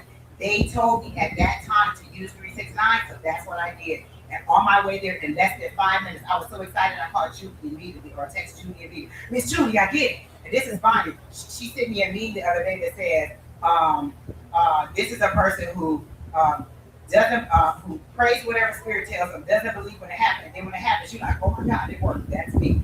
Oh my God, it worked. I did exactly what they told me to do, the way they told me to do it, and it happened exactly the way that I wanted to do. I paid him. He said $3,100. I couldn't get my credit card off fast enough. I said, hold on, let me pay for it now. Can I pay for it now? He said, oh no, wait, I need to order parts. I'm gonna put a down payment on you because I said $3,100.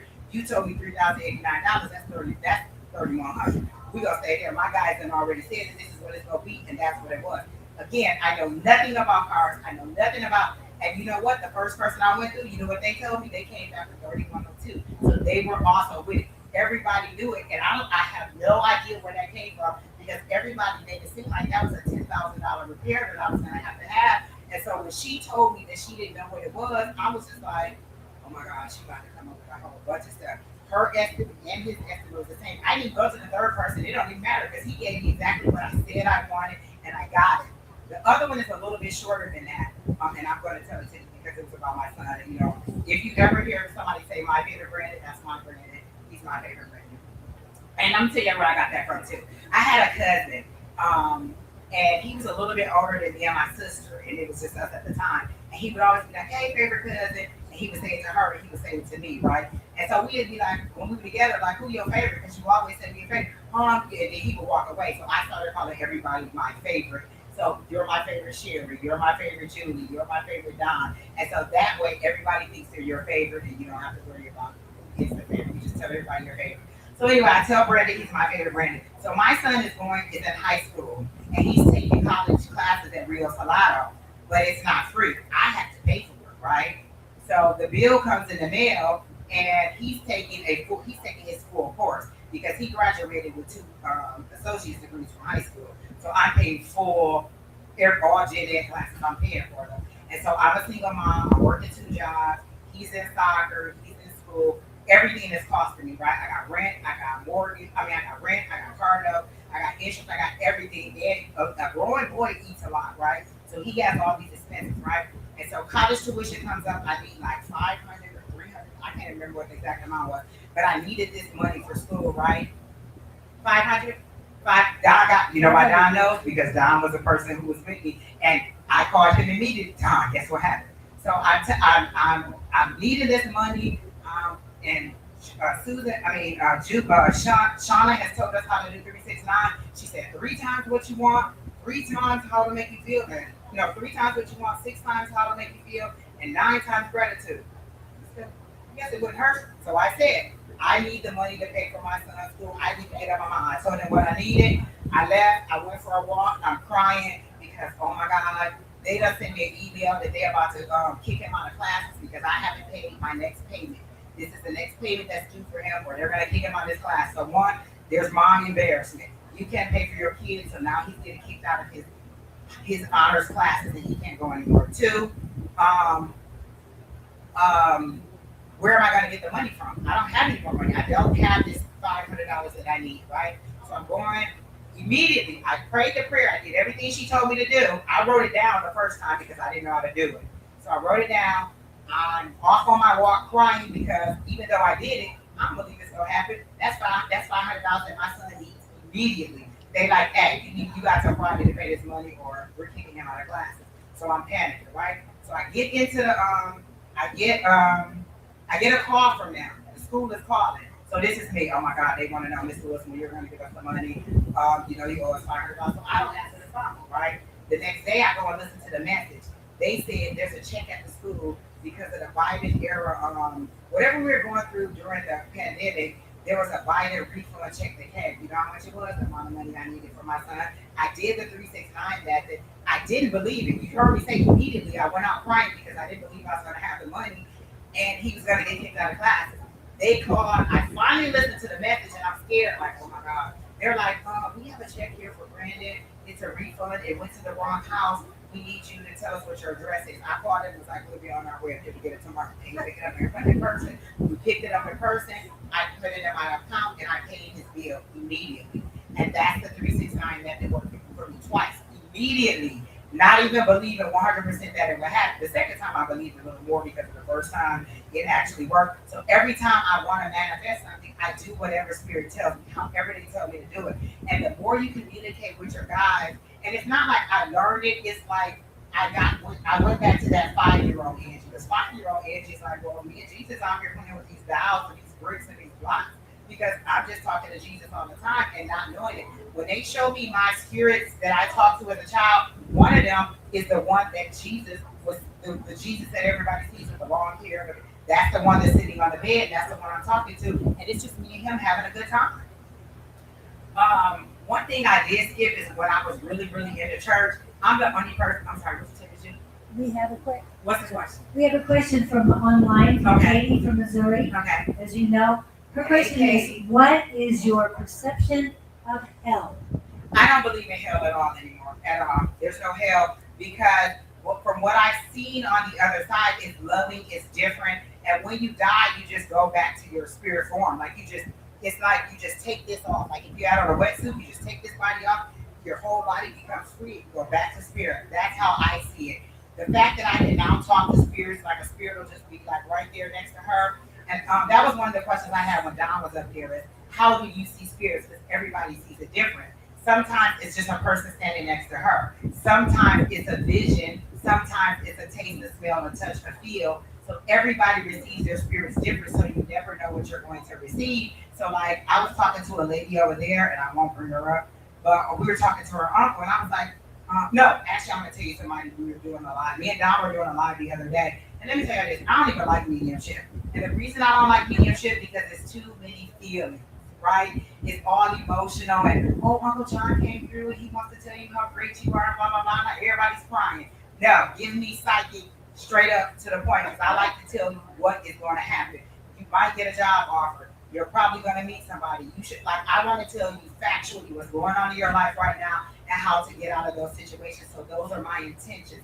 That's another thing. There's so many different ways I can go, y'all. But you got to set your intention for how you want it to do. So I set my intention with my gifts that I'm always trying to help people to better their lives or to use their gifts.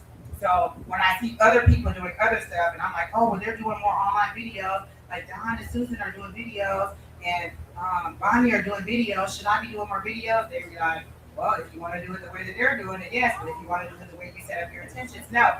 And I don't like doing large energies. Like I'm not a person that's gonna do like oh, well, this is what's going to happen for Arizona, or this is what's going to happen in the world. I need to point blank period talk to Julie. My spirit guides like to talk to you personally because I'm giving you information personally. I don't like to be like, oh, well, we're all in here experiencing this or that because that's generic to me. So that's how my guides talk to me. But some people love to do zodiac readings, or they like to do group readings because for them that's a little bit more free. I prefer one-on-one so I can tell you how bad or how good you are. And plus, I like to tell people what to do as well. As you can see, I just like to tell people what to do.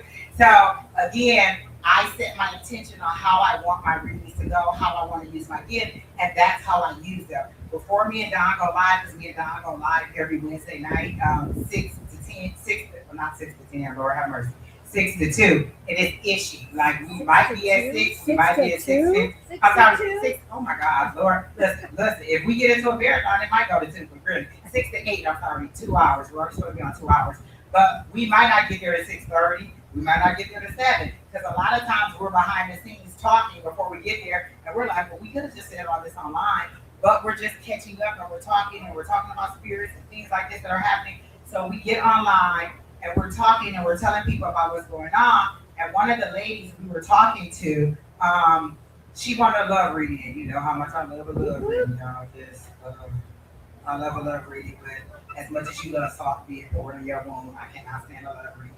And exactly. Listen, me and Don, the Grim Reaper of love. That's where love goes to die. We do not love a love reading. And the reason is because early on we did every reading. When we went live, we did every reading.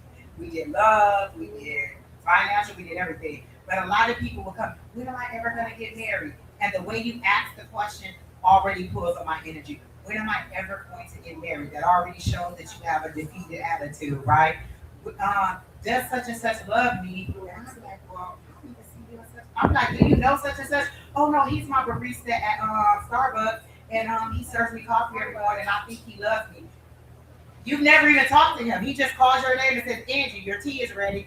So now you think he loves you because he's being nice to you. So we got a lot of readings like that, and in order to sort those out, we would just say, this is what I came up. I used to be like, listen, I don't have permission to tap into their energy, so I'm not going to read it.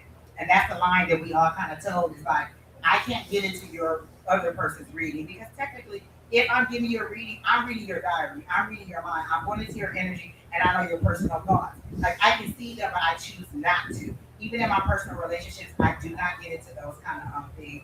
If I'm in a romantic relationship with somebody, I don't read them. That's just a boundary that I set, because I want it to be an organic situation where we are communicating one-on-one, and not that I'm reading you. Now, if my guys tell me, look, Angie, go to room 715 because he in there, I'm going to go. Like, if my guys tell me to go warn me about something, I'm going to listen, but I'm not intentionally going to go into it to be like, well, how does he really feel about me? Does he really like me? That's unfair, because I think I have an advantage over the relationship that he doesn't, and I will not do that. And so I don't like going into other people's energy. If I have a message for you, I'll come to you and say, hey, Sherry, I have a message for you. Can I give it to you? If you say yes, I'll give it to you. If not, then no, I won't give it to you. Even if I come out here and I'll be like, hey, I got a message for you, and you don't want me to do it, just let me know not to do it, and I won't do it. I'll stop. I always abide by permissions of the spirit world. I'm never going to go into somebody's energy I don't have permission to go into, and I'm never going to go into spaces where I don't think I belong. I'm a person that's all love and light. And so sometimes people are also afraid of spirits. They don't want to talk to spirits because, oh, it might be a bad spirit. Oh, it might be this. Well, the one thing that Tina taught us, and you'll hear me say Tina over and over again, because she was the best introduction into this that I have ever seen in my life. She told us there was no fear. She told us that we had control over everything. And so she always said there's no competition. So me and Don don't compete for readings, because we know that who's attracted to Don may not be attracted to me, but may be attracted to Sherry. And so we boost each other up. Like, right? So I'll say, well, you know what, Don might be able to help you because he's done business before. He can give you a financial reading that is out of the world. The first time Sherry Berry met me, you know what she did? She said, Spirit told me to tell you to give you a hug. And she gave me a hug. Remember back in the day, I said I was in church and all I wanted was a hug. It was still going on in the middle of my journey. And the first thing she did was give me a hug. And that's how we became friends. It's because Spirit told her to give me a hug. She didn't understand why. She just said they told me to give it. And I was just like, oh my God, they hear me. They actually hear me. Even though I'm still participating, I still have those moments where I'm like, oh my God, they really work. Like, oh my gosh, they really hear me. And And so I still am able to be awed and amazed at things that go on around me. Is there any more questions? You know, I'll go on and on and on and on. No, you're Look, that's good. only the You're first good. part of my life. That ain't even this part of my life. That's just the beginning part of my life. And so there's so many different things, like in the spirit world, that you have to address. Your intention. Is it a good spirit? Is it a bad spirit? That's it after. Yes, ma'am. You say connect with your spirit guides. How did you connect? I didn't get it as a small child. When I got older, Yeah, when you got older. so they were like, they never left me. I just ignored them. They were always sending me visions. They were always doing all kinds of stuff to give me messages, but I was just shutting them down because that's bad. You're not supposed to do that. You don't get tattoos because that's bad. You don't get piercings. I said, wait a minute, I got piercings and I wear dresses that are too short for the Lord. So listen, I'm already going to hell. I might as well go on over to this side too, because like whatever. But once I understood and actually started communicating with them, I understood that hell was a concept to control us, to keep you under the control and to keep you from experiencing spirituality to its fullest. Because if I can talk directly with my guys, why do I need you in church to interpret the Bible for me? This is how I understand it to be. This is why I don't understand church. And a lot of times I get into tips with people about church. So you're reading a book that was written by somebody else, but you say that your God is alive, right? God is alive, right? But you're reading a book by people who wrote it about him. That's like me having my mom right here, and I want to know how to make some kind of dish she makes. I'm going to go and read a book about her instead of going directly to my mom who's still alive and ask her a question. So if your God is alive and a living God, as we say it is, that's what religion tells us, right? Why am I going to somebody else to interpret his word or a book that was written so many years ago by people who kind of sort of might have been there, who kind of sort of might have put all the words in there? Listen, I can't remember the conversation that me and Don had last week. You think I'm gonna remember something that he said 100 years ago and write it down accurately? I may give it some religious embellishments, right? I may tell you a little bit different than it actually happened, and it may suit my needs when I tell you the story so that I look better or so that it's a little bit more controlling. So that's my thing. Why would I need to go to you and to read this book that's years ago when I go directly to the power and ask him, hey, should I take this job? No, Angie, you shouldn't take this job. Should I buy that car? No, Angie, you shouldn't buy that car. I even got a story about a car. I went to the car lot with my son's dad at the time because he was getting a new car. All three of us walked out with brand new cars. Me, my sister, and him. We all walked out with brand new cars. They kept showing me a red car. And I kept saying, do you have a red one? He said, no, we don't have a red one. We don't have a red one. Him. Well, because he wants me to buy this car. Well, people with red cars always get a ticket and this and that, so I buy the black car, right? I got the car. A couple years later, I get into an accident. Total the car out. Minor accident, but total the car out. I go back to him the next time. He had the exact red car that Spirit showed me that I was supposed to get the first time. So I got the car that I was supposed to get because that's what Spirit had intended for me. So you gotta listen to what they're telling to you. I asked them immediately, should I, should not, yes or no. Sometimes I misinterpret the guidance and don't hear it right, or I don't do it, or I don't believe it enough, or I'm still questioning. But usually they're gonna give me my answer, yes or no, maybe or not. They're gonna tell me clearly. I just have to understand what they're saying. The other day I was doing a reading for a lady and she was, I want to hear from my mom. I want to hear from my mom. And I'm giving her this reading. I'm telling her all this stuff. And I said, were you in the kitchen the other day and did a glass fall off the counter and break? She was like, oh my gosh, she has a glass there. I said, that was your mom. She's been trying to get in touch with you over and over again. She didn't like this glass on the floor and you ain't even notice it was her. She showed me all the different ways and all the different things in her life that she had been trying to get in contact with her.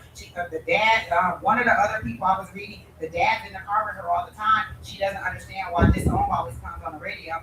You gotta listen to the little things. We discredit everything and think it's just a coincidence. Oh, this song just came on, about my dad and I'm having a bad day. Well, this is how my dad cheers me up. He sends me this song. And now, you know what I say now? I just say thank you. I never understood gratitude either. Let me tell you about my gratitude. My gratitude used to be so angry. They used to be like, well, you got to be grateful because that's what religion tells you. You got to be grateful. If you don't show gratefulness to God, then He's not going to bless you. I used to be like, I am grateful. Didn't I tell you I was grateful? I am so grateful. If I was this is how I'm saying it to them. If I was any more grateful, I'd have a statue of Jesus in my front yard. I give God his honor. I love God. I know. I'm grateful. This is me talking to God. Right? so angry and grateful.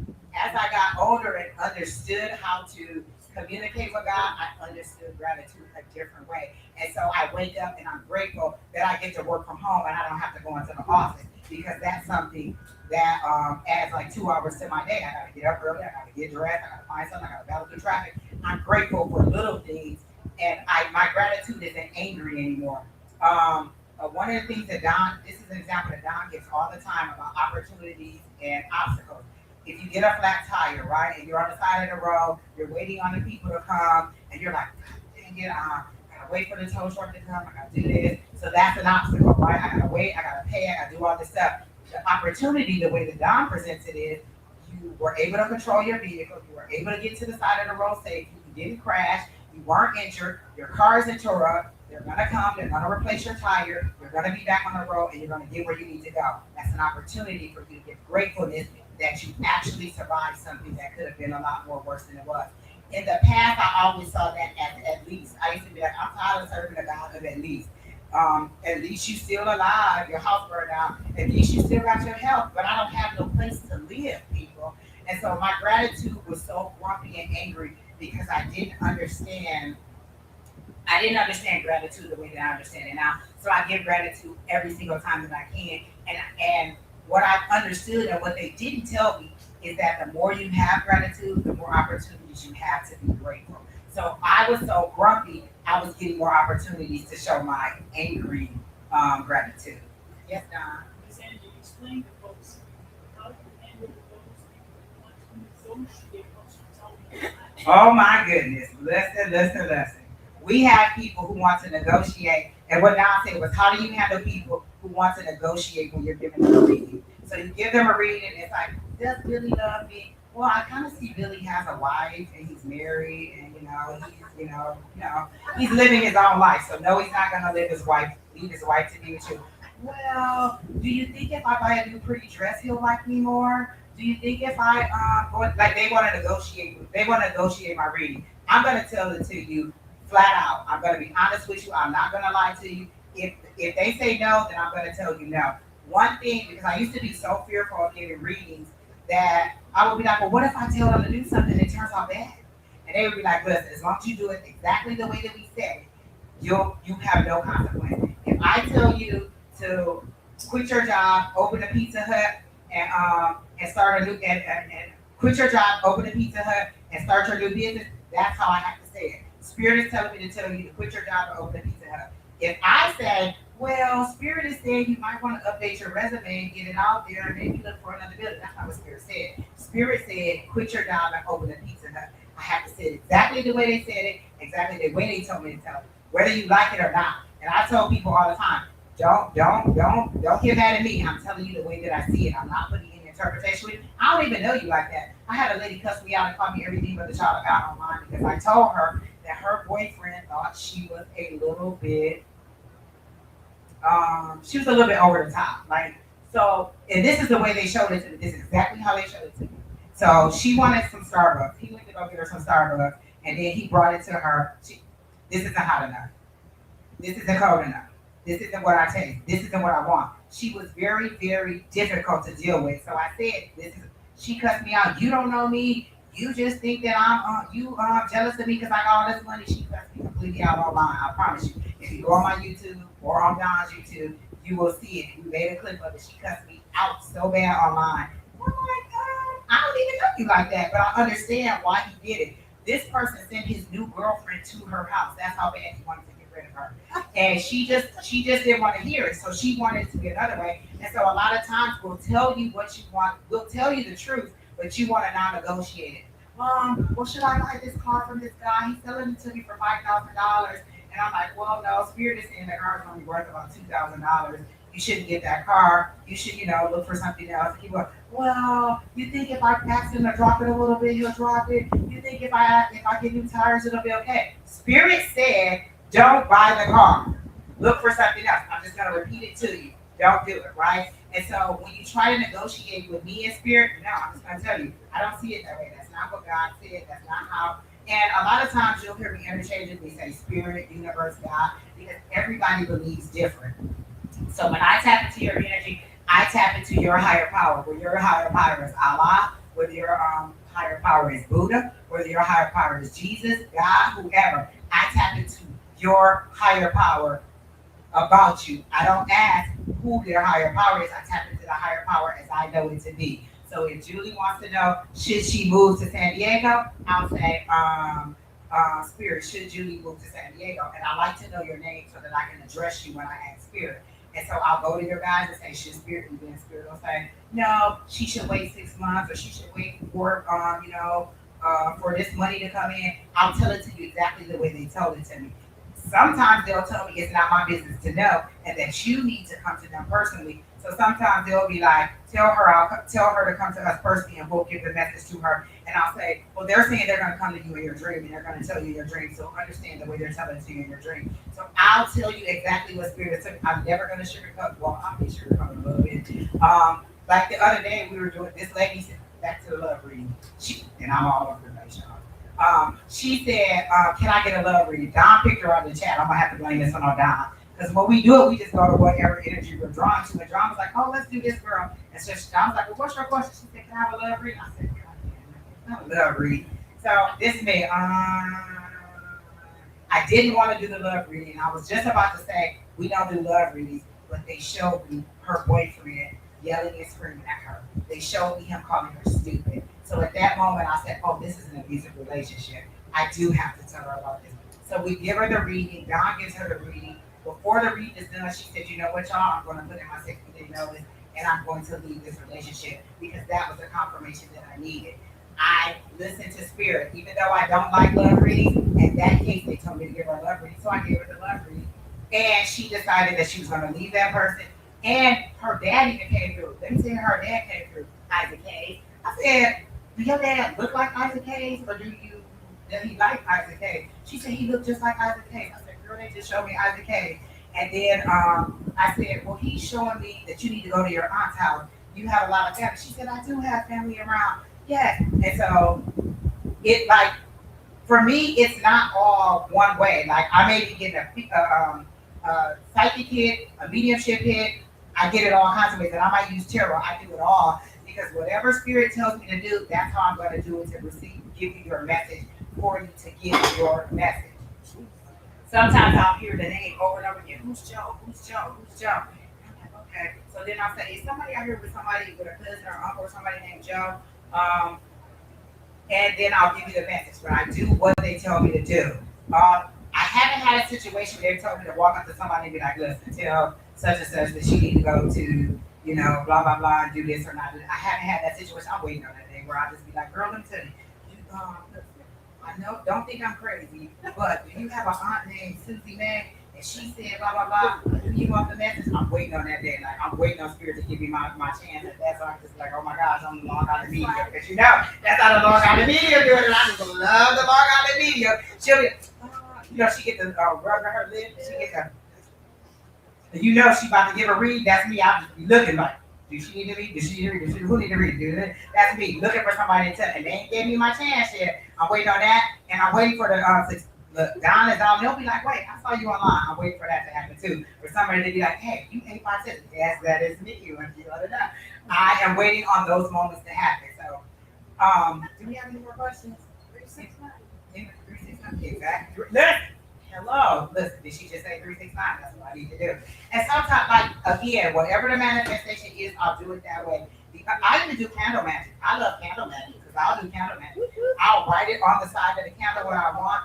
And my grandmother, when she burned the candle, she only lit it when it was going up, right? So 31 to 59. She never did it when it was 0 going down, right? When it was going down to the time, she only did it when it was from 31 going up. So if I'm gonna light a candle for candle magic, it has to be at the 31 to the 59 of the hour, right? Right. So right now it's 1:49. This is a good time for me to light a candle. 31 to 59, because that's what she did when it was going up. I don't know why. I just do what she said because that's what she did.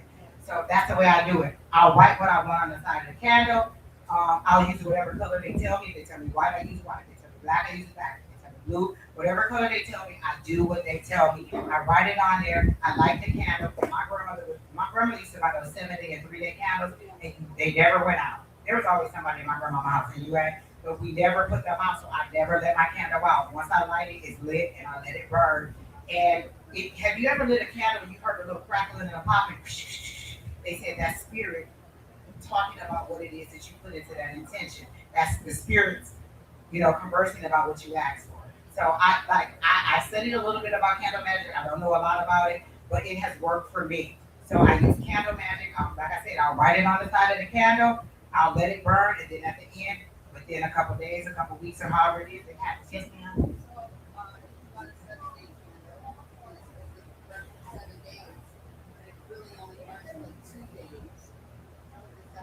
I've been told that it just means it's happening faster, right? It's just happening faster. If it goes out, that means that no, you're not going to get it. Usually, if it's done, or if it has black smoke on the side, that's usually a sign that you're not going to get whatever it is. Or if it goes out within the time that it's supposed to. But if it happens faster, then it's just letting you know that it's that whatever you're asking for is coming faster, right? Than what it is. And then now they'll even tell me what kind of candle to tell somebody to burn. Because there was a lady, her daughter had passed, and the daughter passed in 2015.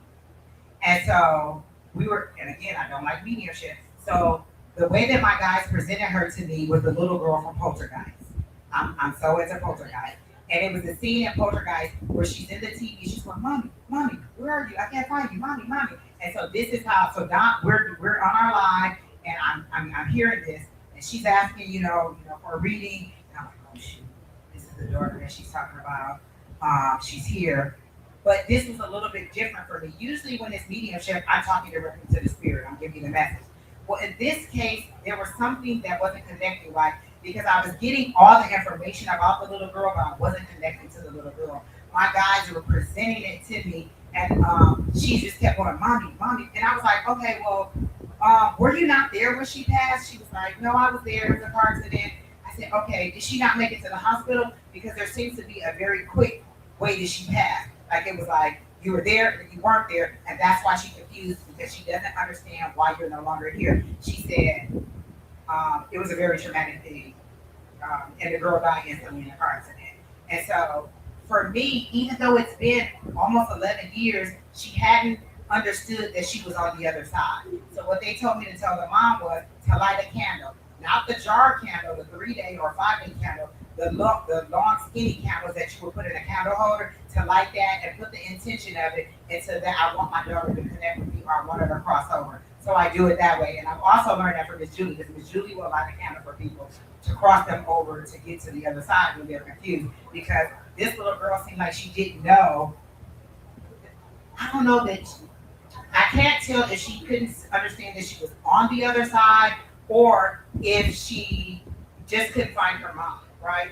And so I was like, come back next week and let us know if that worked. You lit the candle and you connected to her because they were showing me everything. I was like, do you have her necklace? Yes, ma'am. I agree with you on that because I thought you were supposed to light the candle on top of the door.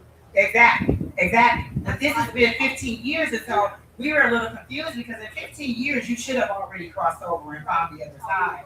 Right, and so I was telling her, and because she's like, I've been trying to get her, she was 9 years old, it was so sad, and this is why I don't like mediumship because I want to cry. And, the emotions take over, and so mediumship is just very emotional. And so I knew it, I could feel it coming through, and I'm just like, oh my gosh, I don't want to do this reading. But I went ahead and did it, and I was telling her, like, just go ahead. She's like, I've been trying to get her connected. She never connected for me. I can't talk to her. I don't know. I've written letters to her. I've done all this stuff. And they said that, like, the candles for. We'll see. Maybe she'll come back next week and tell us whether it worked or not. But, again, whatever they tell me to do, that's what I do. However they tell me to do it, that's the way that I do it so that I don't mess it up and I don't put my own interpretation on it. And, like, sometimes if I do, like, one thing that Tina told us is, Tina from Everything Just Rock, is to always say whatever you're getting. If you see a purple unicorn, say purple unicorn because that means something to them. And this was just even recently. As long as I've been doing this, I was doing a reading and I wanted it was something about the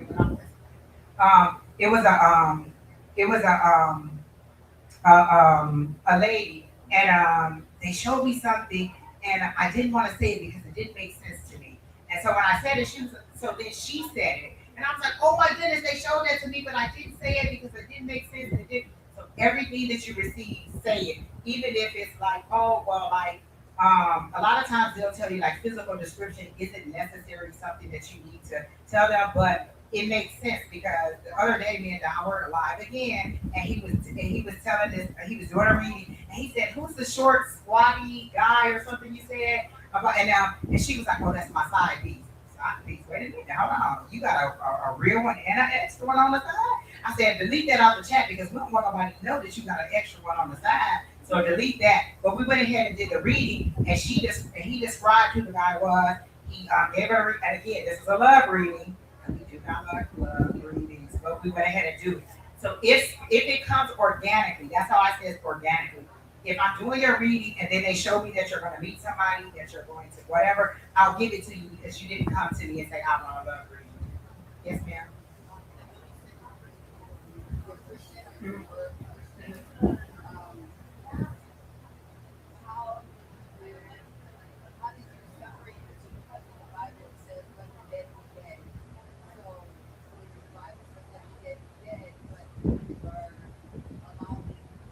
Okay, so I don't know that I believe in the Bible so much anymore, right? Because um, there's so many different interpretations of the Bible. There's so many things that were kept out of the Bible. There's so much. So it's kind of like getting a cookbook, and it's kind of like getting an instruction manual to something, and they say, okay, we're going to put this in, but we're not going to put this in, and you're supposed to be following the Bible like it's an instruction manual, right, on how to live your life. But they decided that this book should go in and that book should go in. I have a direct connection to spirit, and so I've understood that when you're on the other side, you're not dead because the Bible says you're dead. You're just that's just it. That's just the end of it. You're either going to heaven or hell, right? And so I just don't know that I actually believe in it the way that it's written anymore, right? I believe in God. That's one thing that people are confused. She doesn't believe in God. I believe in God. Wholeheartedly believe in God. Believe in a higher power. I don't necessarily know that I believe in the Bible as written. There's things that I've learned from the Bible that have helped me, that have that I understood that was misinterpreted a different way. But honestly, the Bible just like those things just seem like they were ways to keep you from connecting organically to your higher power directly, right? And so when it says that the dead be dead, well, technically they're not dead because all they did was drop this meat suit, right? They just dropped this physical body suit and they went over, and now they're on the other side of spirit consciousness, and they went back to the spirit life, right? And so if God is spirit, He's the Holy Spirit. Are we saying that only God is the Holy Spirit, or like there's so much confusion in the Bible? I just don't take it as a clear word anymore for me. And so my communication is directed. Do I reference it sometimes? Do you still hear me say Jesus fixed it, or this or that? Because that's what my upbringing is, and all of that is still in me. But ultimately, I don't let it rule me the way that it used to, right? So I go directly to Spirit and Acts because I have this direct connect with the Lord, which we all do, and that's how I get my answers from them directly without going to the Bible and reading something that was interpreted by somebody else who may or may not took his own liberties to say, oh, well, women, obey your men, women be okay, that women are property. No, I just can't believe that it's like that. And so for me, anytime there's a conflict between the Bible and what I'm doing, I go straight to the source. Straight to the source, because remember, the Holy Spirit is living, right? That's what they tell you, or that's how it is. The Father, the Son, and the Holy Ghost, right? So I'll just go directly to the Holy Ghost and ask. I ain't gotta read it in a book. Who want to read a whole book like that? Have you ever read Leviticus? Listen, let me tell you this. People be like, oh, I can't sleep. I'll just be up all night. Have you ever read Leviticus? Put you right to sleep. I used to be in the Bible like, immediately, as soon as I start reading. Listen, listen, that is the best nighttime, that is the best sleeping pill ever, the Bible for me. Because as soon as I open, I get to read, and next thing you know, and I'm right on to sleep immediately. So if you ever need something to put you to sleep, try that Bible. It'll put you right on to sleep. Right. Good night. But again, that's how I deal with it. It's like I just don't believe that it's true. It's not authentic, and there's so many different interpretations. There's so many different things that are in it that just don't seem true to me anymore. So I just don't. I just go directly to the source. Yes, ma'am. The medium. Have you had the take over your body where Yes. She asked, "Have I ever had the spirit take over my body?" Yes. The very first time it happened, me and Don were live. So we're doing mediumship, and the person died from a heart attack. So spirit speeds up my heart. I'm like, oh, okay. I'm thinking something happening to me. That was them showing me how the person died. I said, so this me, because Don probably was doing his reading, and I'm gonna latch on to what he's doing, right? And so they're telling me, oh, this person died from a heart attack, but they're giving me the heart palpitations. So this is me to my guys. Look, the next time you want me to know how somebody died, you need to warn me that that's what you're doing, not that I'm dying too, because I didn't know what was going on. That was the first time I'd ever had the symptoms come on to me. But one time I was in the shop and I was sitting there and I could feel spirits sit down over me, right? And so I'm like, Tina, I was like, I feel somebody sitting on me. Like I could feel their hands on my hands. I can feel like them all over me. Like I can feel them. She said, okay, well, we're doing psychic right now. Tell them to go and sit in the chair over there. What? Do what? So she told them, we're doing psychic right now. We're not doing mediumship. Tell the spirit to get off of you and go sit in the chair over there. And I'm looking at her like she got 5 eyes across her forehead because this makes no sense to me. I can tell the spirit to get off of me and leave. And that's how she taught us that we can control the spirit. So I have had a spirit try to sit on me. But I also have had them use me to show me the symptoms or to show me like emotions. Like sometimes when they want me to understand a mother's love, they'll show me the love that I have for my son, and I'll know, oh, that's adoration. Or they'll show me the love that I have for my mom, and I'll understand the emotion. So they use me like that. They use my mouth for taste, so I taste stuff. The first time that I learned ocean was they kept putting a salt taste in my mouth. I can say salt, and so I'm like, okay, I can't just taste the salt in my mouth. I don't know what it is. I understood that to be ocean, right? So once I understood it, every time I taste salt, that means water. That means ocean, salt water. So then they took it a little further. If it's water, it's emotion. So you're going through something that's emotional, right? So I understood it. So it went from tasting salt to understanding that it's the ocean to understanding that ocean means emotion. So as you catch on, they'll continue to pull you forward so that you are continuing to expand how you understand and receive your knowledge. So then they took that even further. If the water is murky when I'm doing your reading, that means that it's an emotional situation that you're going through, but you don't see how to get through it, right? Because the water's murky. But if the water's clear, it's an emotional situation still, but you know how to do it. Like maybe you know you need to get a divorce, but you haven't decided to get the divorce, or you haven't pulled the trigger on it. So the more you get in tune with your higher power, the more you'll get in sync with how they're teaching you how to do stuff. And so don't always build on what you know. That taste turned into a vision, turned into something else. And so all that taught me how to understand if I'm doing a reading and I see murky water, I'm like, oh, you're going through an emotional situation. You don't know what to do. Let's see what spirit is telling you to do. And so they're looking at me like, oh my gosh, how does she know? Well, I listen to the clues that they're showing me. And my guys show me in a variety of ways. They'll show me pictures. They'll do songs. It's kind of like whatever your database is, they'll use it. If you're a doctor, maybe everything comes to you in medical terms. If you're a lawyer, maybe it'll be legal situations. If you're a sports person, maybe it'll come to you as a sports person. They use the database that you have so that you can explain it in ways that you understand, right? So if you're a nurse and it's like, oh, okay, well, you need to explain to this person that it's time to move on or something, they'll give it to you in medical terms, like you're a terminal illness or you're this or that. So whatever your thing is, there's a guy who used to be in our class. He was in a band. So it's 2:00, y'all. So if y'all want me to be then I can be there. She controls the time because y'all know how I'm going to go. Okay, keep going. Okay, and so they'll tell me, they'll let me know how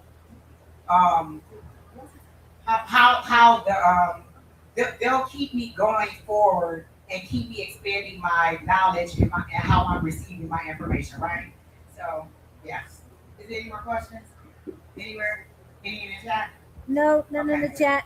Excuse me, ma'am. Are you Yes, gonna ma'am. start doing readings on Sundays again? Yes. I used to do readings with this lady named Sherry Berry, and then she like abandoned me and was going with and doing a live in the shop, but she told me that now she can do them with me live again. So we're gonna start. Is it 1 o'clock? Was we doing it at 1 o'clock?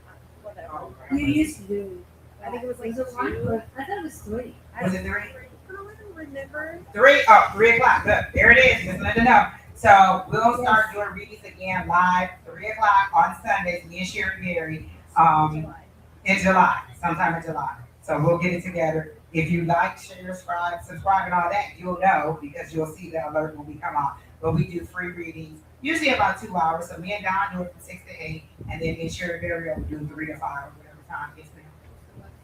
What's the website? It's YouTube. It's on YouTube, Facebook, and Twitch, and Instagram? is that it? Yeah, because We don't really do Instagram. Okay. I don't think that TikTok connects to it. Otherwise, Yeah. So it's A5 says, the letter A, the number 5. It's, A5 says right there. That's that. If you go on YouTube and look up A5 says, you'll find it, and then just subscribe, and you'll see it. But on Facebook, I think it's Angie Lewis. It's not A5 says. And then on Twitch, it's A5 says. Yeah. A5 says. So yeah, we'll be going back doing live readings, and I love it. Does anybody have any questions here? Does anybody want to read here? does anyone want to read? Okay. Come on.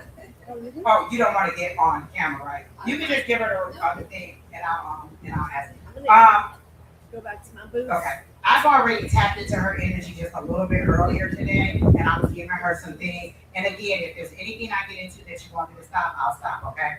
So when they showed me you again, we'll go back to where we first started. They showed me you on a raft, right, in the water. But in this case, the water is not emotion. The water is your mode of transportation. So it's getting you from where you were, which was a deserted land with debris all over it, and they're taking you into the sunshine. So what they're showing me is that you think that your life is moving way too fast right now, right? You don't know where you're going.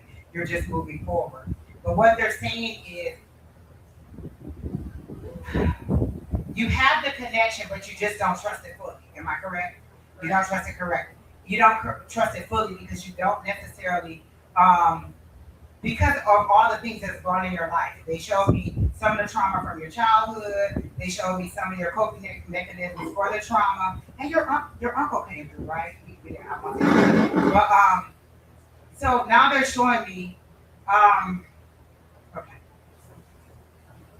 You use crystals? Because they're showing me crystals. They're showing me you holding like an amethyst or some kind of crystal in your hand and connecting to that. Because I feel like you need some kind of tangible thing of protection to show you that you're being protected. Like one of the things that Miss Tina taught us was when we need protection, we just imagine that we're holding a ball and we take that ball and we put it all the way over our whole body and that's our protection, right? So I could just do that in a second when we put my protection on. Some people need something tangible. And because of all the things that you've gone through thus far, you need to hold something in your hand tangible that helps you to feel the protection when you're connecting with spirit, right? And so I may even have something that I can give to you. But and you're having trouble understanding, like, is this me? Is this spirit? Is this my conscious? Like you're kind of wondering where the thoughts are coming from, right? Yeah, So that's how they're showing it to me. I keep changing, so I'm changing. What I mean by changing, I'm not myself. It's like every day, my voice will change, my appearance will change. One moment I'm a female, the next minute I'm something different, and it's not making sense to me. Okay, so the way they're showing it to me is just tell them, like you're not comfortable with the changes, right? Give me somebody, like, just let me be me, right? Until I can understand how this is affecting me, right?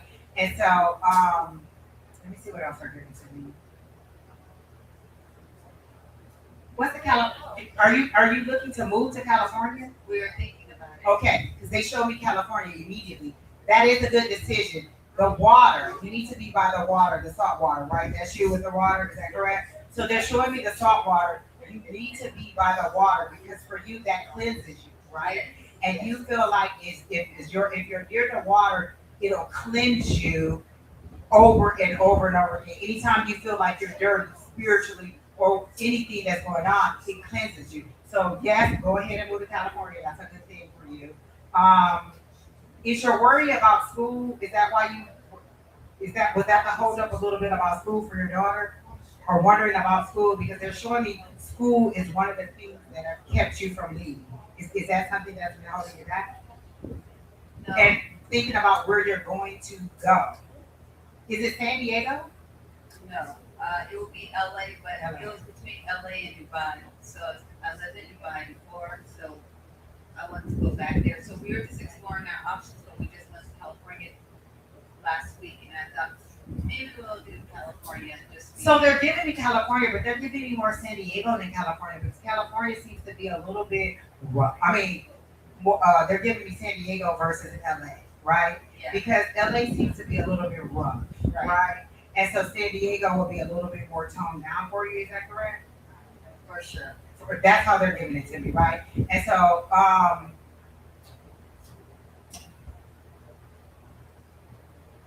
you don't have people in California. You're leaving to go off on your own. Got it. Okay. So that's how they're showing me that it'll just be you and your daughter, and to go ahead and go. I know we talked earlier. You said you didn't want to do the medical field anymore, but that's how they're showing it to me. They put the stethoscope right around my neck and show me. But again, there's many ways to do the medical field that you don't have to do nursing.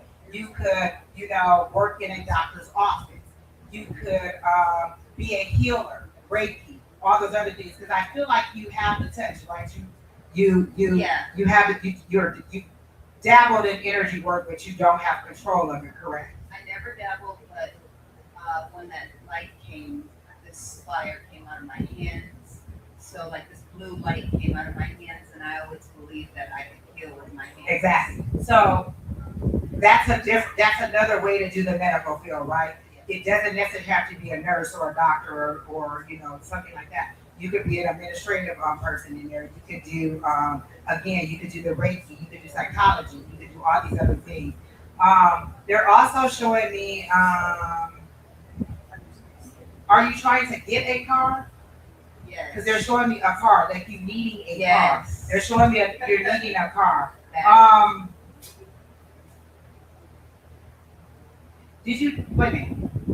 Did you have a bad experience with buying a car from somebody? Because they're showing me you, like, maybe you got a car, but it ended up being a lemon. No, no. So you haven't had a car because they're making it seem like you're looking for a car, but you don't trust, or you don't know who to get the car from because you're not really trusting the salesman, right? I feel like it'll be a personal person. It won't be like you won't go to a lot. It'll be somebody, and it honestly feels like somebody's gonna gift it to you. Like you're gonna be gifted a vehicle. It won't be a brand new vehicle, but it'll be a nice vehicle. And the reason I'm saying that is because I had another client who was showing me her story where she was going to church, her car broke down, and somebody was like, "Hey, go with me," and they took her and they gifted her a car. So I do see somebody giving you a car. I feel like I don't feel like you'll be going in the summer. It'll be closer to December when you actually do get go.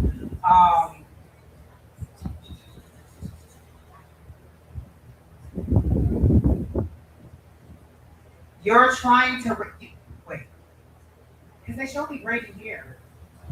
I would never do it again.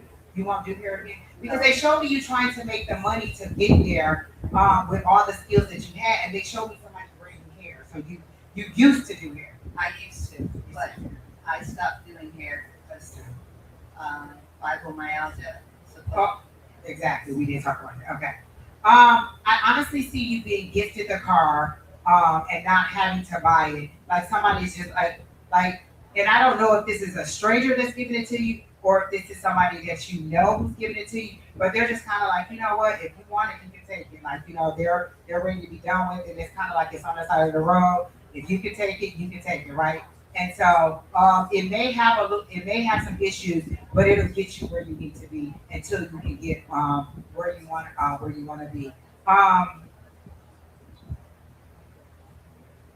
Your daughter, math or something, because they really showed me you like with the calculations with math. You're not. They definitely show me you that you're not necessarily that you like it, but that you're good at it. You're not good at math. They're showing it to me clearly that you're very good at math and that you are like, because they're showing me the word STEM. So it'll be science, technology, engineering, or math. And so I see the math calculation, so I'm thinking that, yeah, you're going to go into that, but it's STEM. So I don't know what your interests are, but they're showing it to me like you are very good at it, like figuring things out. And they're showing me like calculations being going up in the air, and you're just being like, and you just really figure it out. So that could just be you understanding things, but easily. Like they make it seem like you are very, very, yeah, you're very smart. But they keep showing it to me as a math equation, so I don't know. Maybe you haven't gotten there yet. You don't have a lot of friends at school, correct? I'm not in school. You're not in school, right? Because they don't show me you around a lot of kids. I'm in college, but I'm online.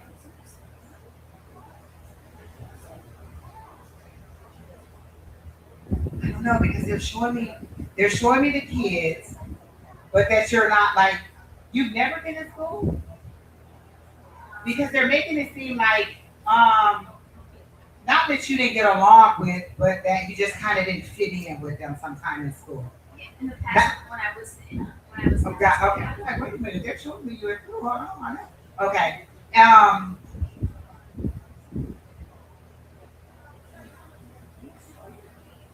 Are you studying nutrition? Because they show me like your healthy eating habits and you teaching other people how to eat healthy and how to do stuff. So have you thought about doing like a YouTube channel or doing something on social media? Because I see you telling people how to eat healthy, how to use the herbs, how to do things that would help them to just be more in tune with their body, right?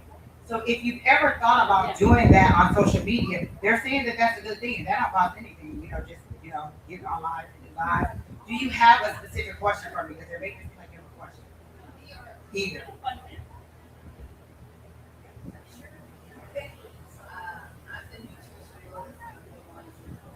I do everything vegan for the most part. And so it has been a question of what to do right now because we kind of don't know.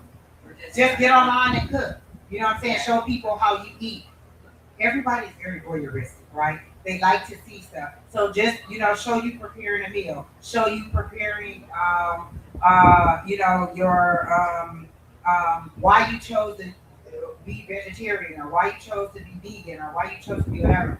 Just start. Just do a video. Like, this is what I'm eating. This is how I make it. And pop that up there. And it'll become popular. Like, I also see a blog though. I see you writing a blog, like, and giving out information in blog form too, right? So you're writing, but it's kind of about your experience, but it's also helping other people. Yes. Okay, got it. Yes. You have not started that yet, right? No, I was just about to ask you that. Yes. I know that that's what I'm to do. I just don't know how to do it without people seeing me. I'm kind of embarrassed, so without them seeing me, but to tell my story. So with the blog, you can write it without putting your picture up, or you could do like sometimes people do it where it's them from like the waist down, like it doesn't put their face in it, right. Or it's showing like their hands, or it's showing like some other kind of image on the screen, but they're talking over it. So like you can videotape you doing whatever, like you cooking whatever it is, and then voice over it without showing at all, right? Just like, okay, these are the ingredients. This is how I mixed it. This is how I cooked it. This is the final thing, right? Yes. And so it's just you without you having to. And then you AI, you can now type up the script and it'll read it for you. All right. So you can do that also. But I'll show you how I started my blog on blogspot.com. It took like a few minutes to do it. But I do see that for you. Again, I do see you going to California. It seems like it'll be more around December. It seems that the housing is what they're not showing me. It's like where you're going to live and what you're going to do. But I feel like when you go, you won't even know. You're just gonna go. You're just gonna pack up and go, and then you'll figure it out when you get there, right? Yeah. Because I don't see like, oh, this is the place where you're gonna live. They're just showing it to me. You're like, you know what? It's time to go. Let's go. And we just pack up and we just go. You are unfolding like you're getting better with your connection with spirit right now. You just need to tell them, you know what? Make it a little bit more consistent for me, right? Allow me to understand how you're communicating with me, what I'm supposed to do. A lot of times when I don't know what to do, I'll say, "What's my next step? Just what's my next step? Show me what I need to do next." And so that is some of the questions that you can ask. But I do see you trying to connect with spirit. Like, it's not even trying to connect, because you are connected. It's just what to trust, right? Yeah. What voices to trust. Because that's right now. I mean, I'm here today, but when I'm home, it puts me in this trance. So I'm usually in a trance, and I'm sleeping. Or if I go to church on Sunday, as soon as I hit the church, I'm like this. So I can't even keep my head up. It's not that I'm asleep. It's just I'm in this trance type of. Do you remember when you come out of trance? Yeah. Do you remember everything? I do. For the most part, it'll. I don't hear everything that they're saying, but I'll go in and out because I'm trying to fight it to come out. But it'll just. They keep showing me a 5. Has this been for the last 5 years?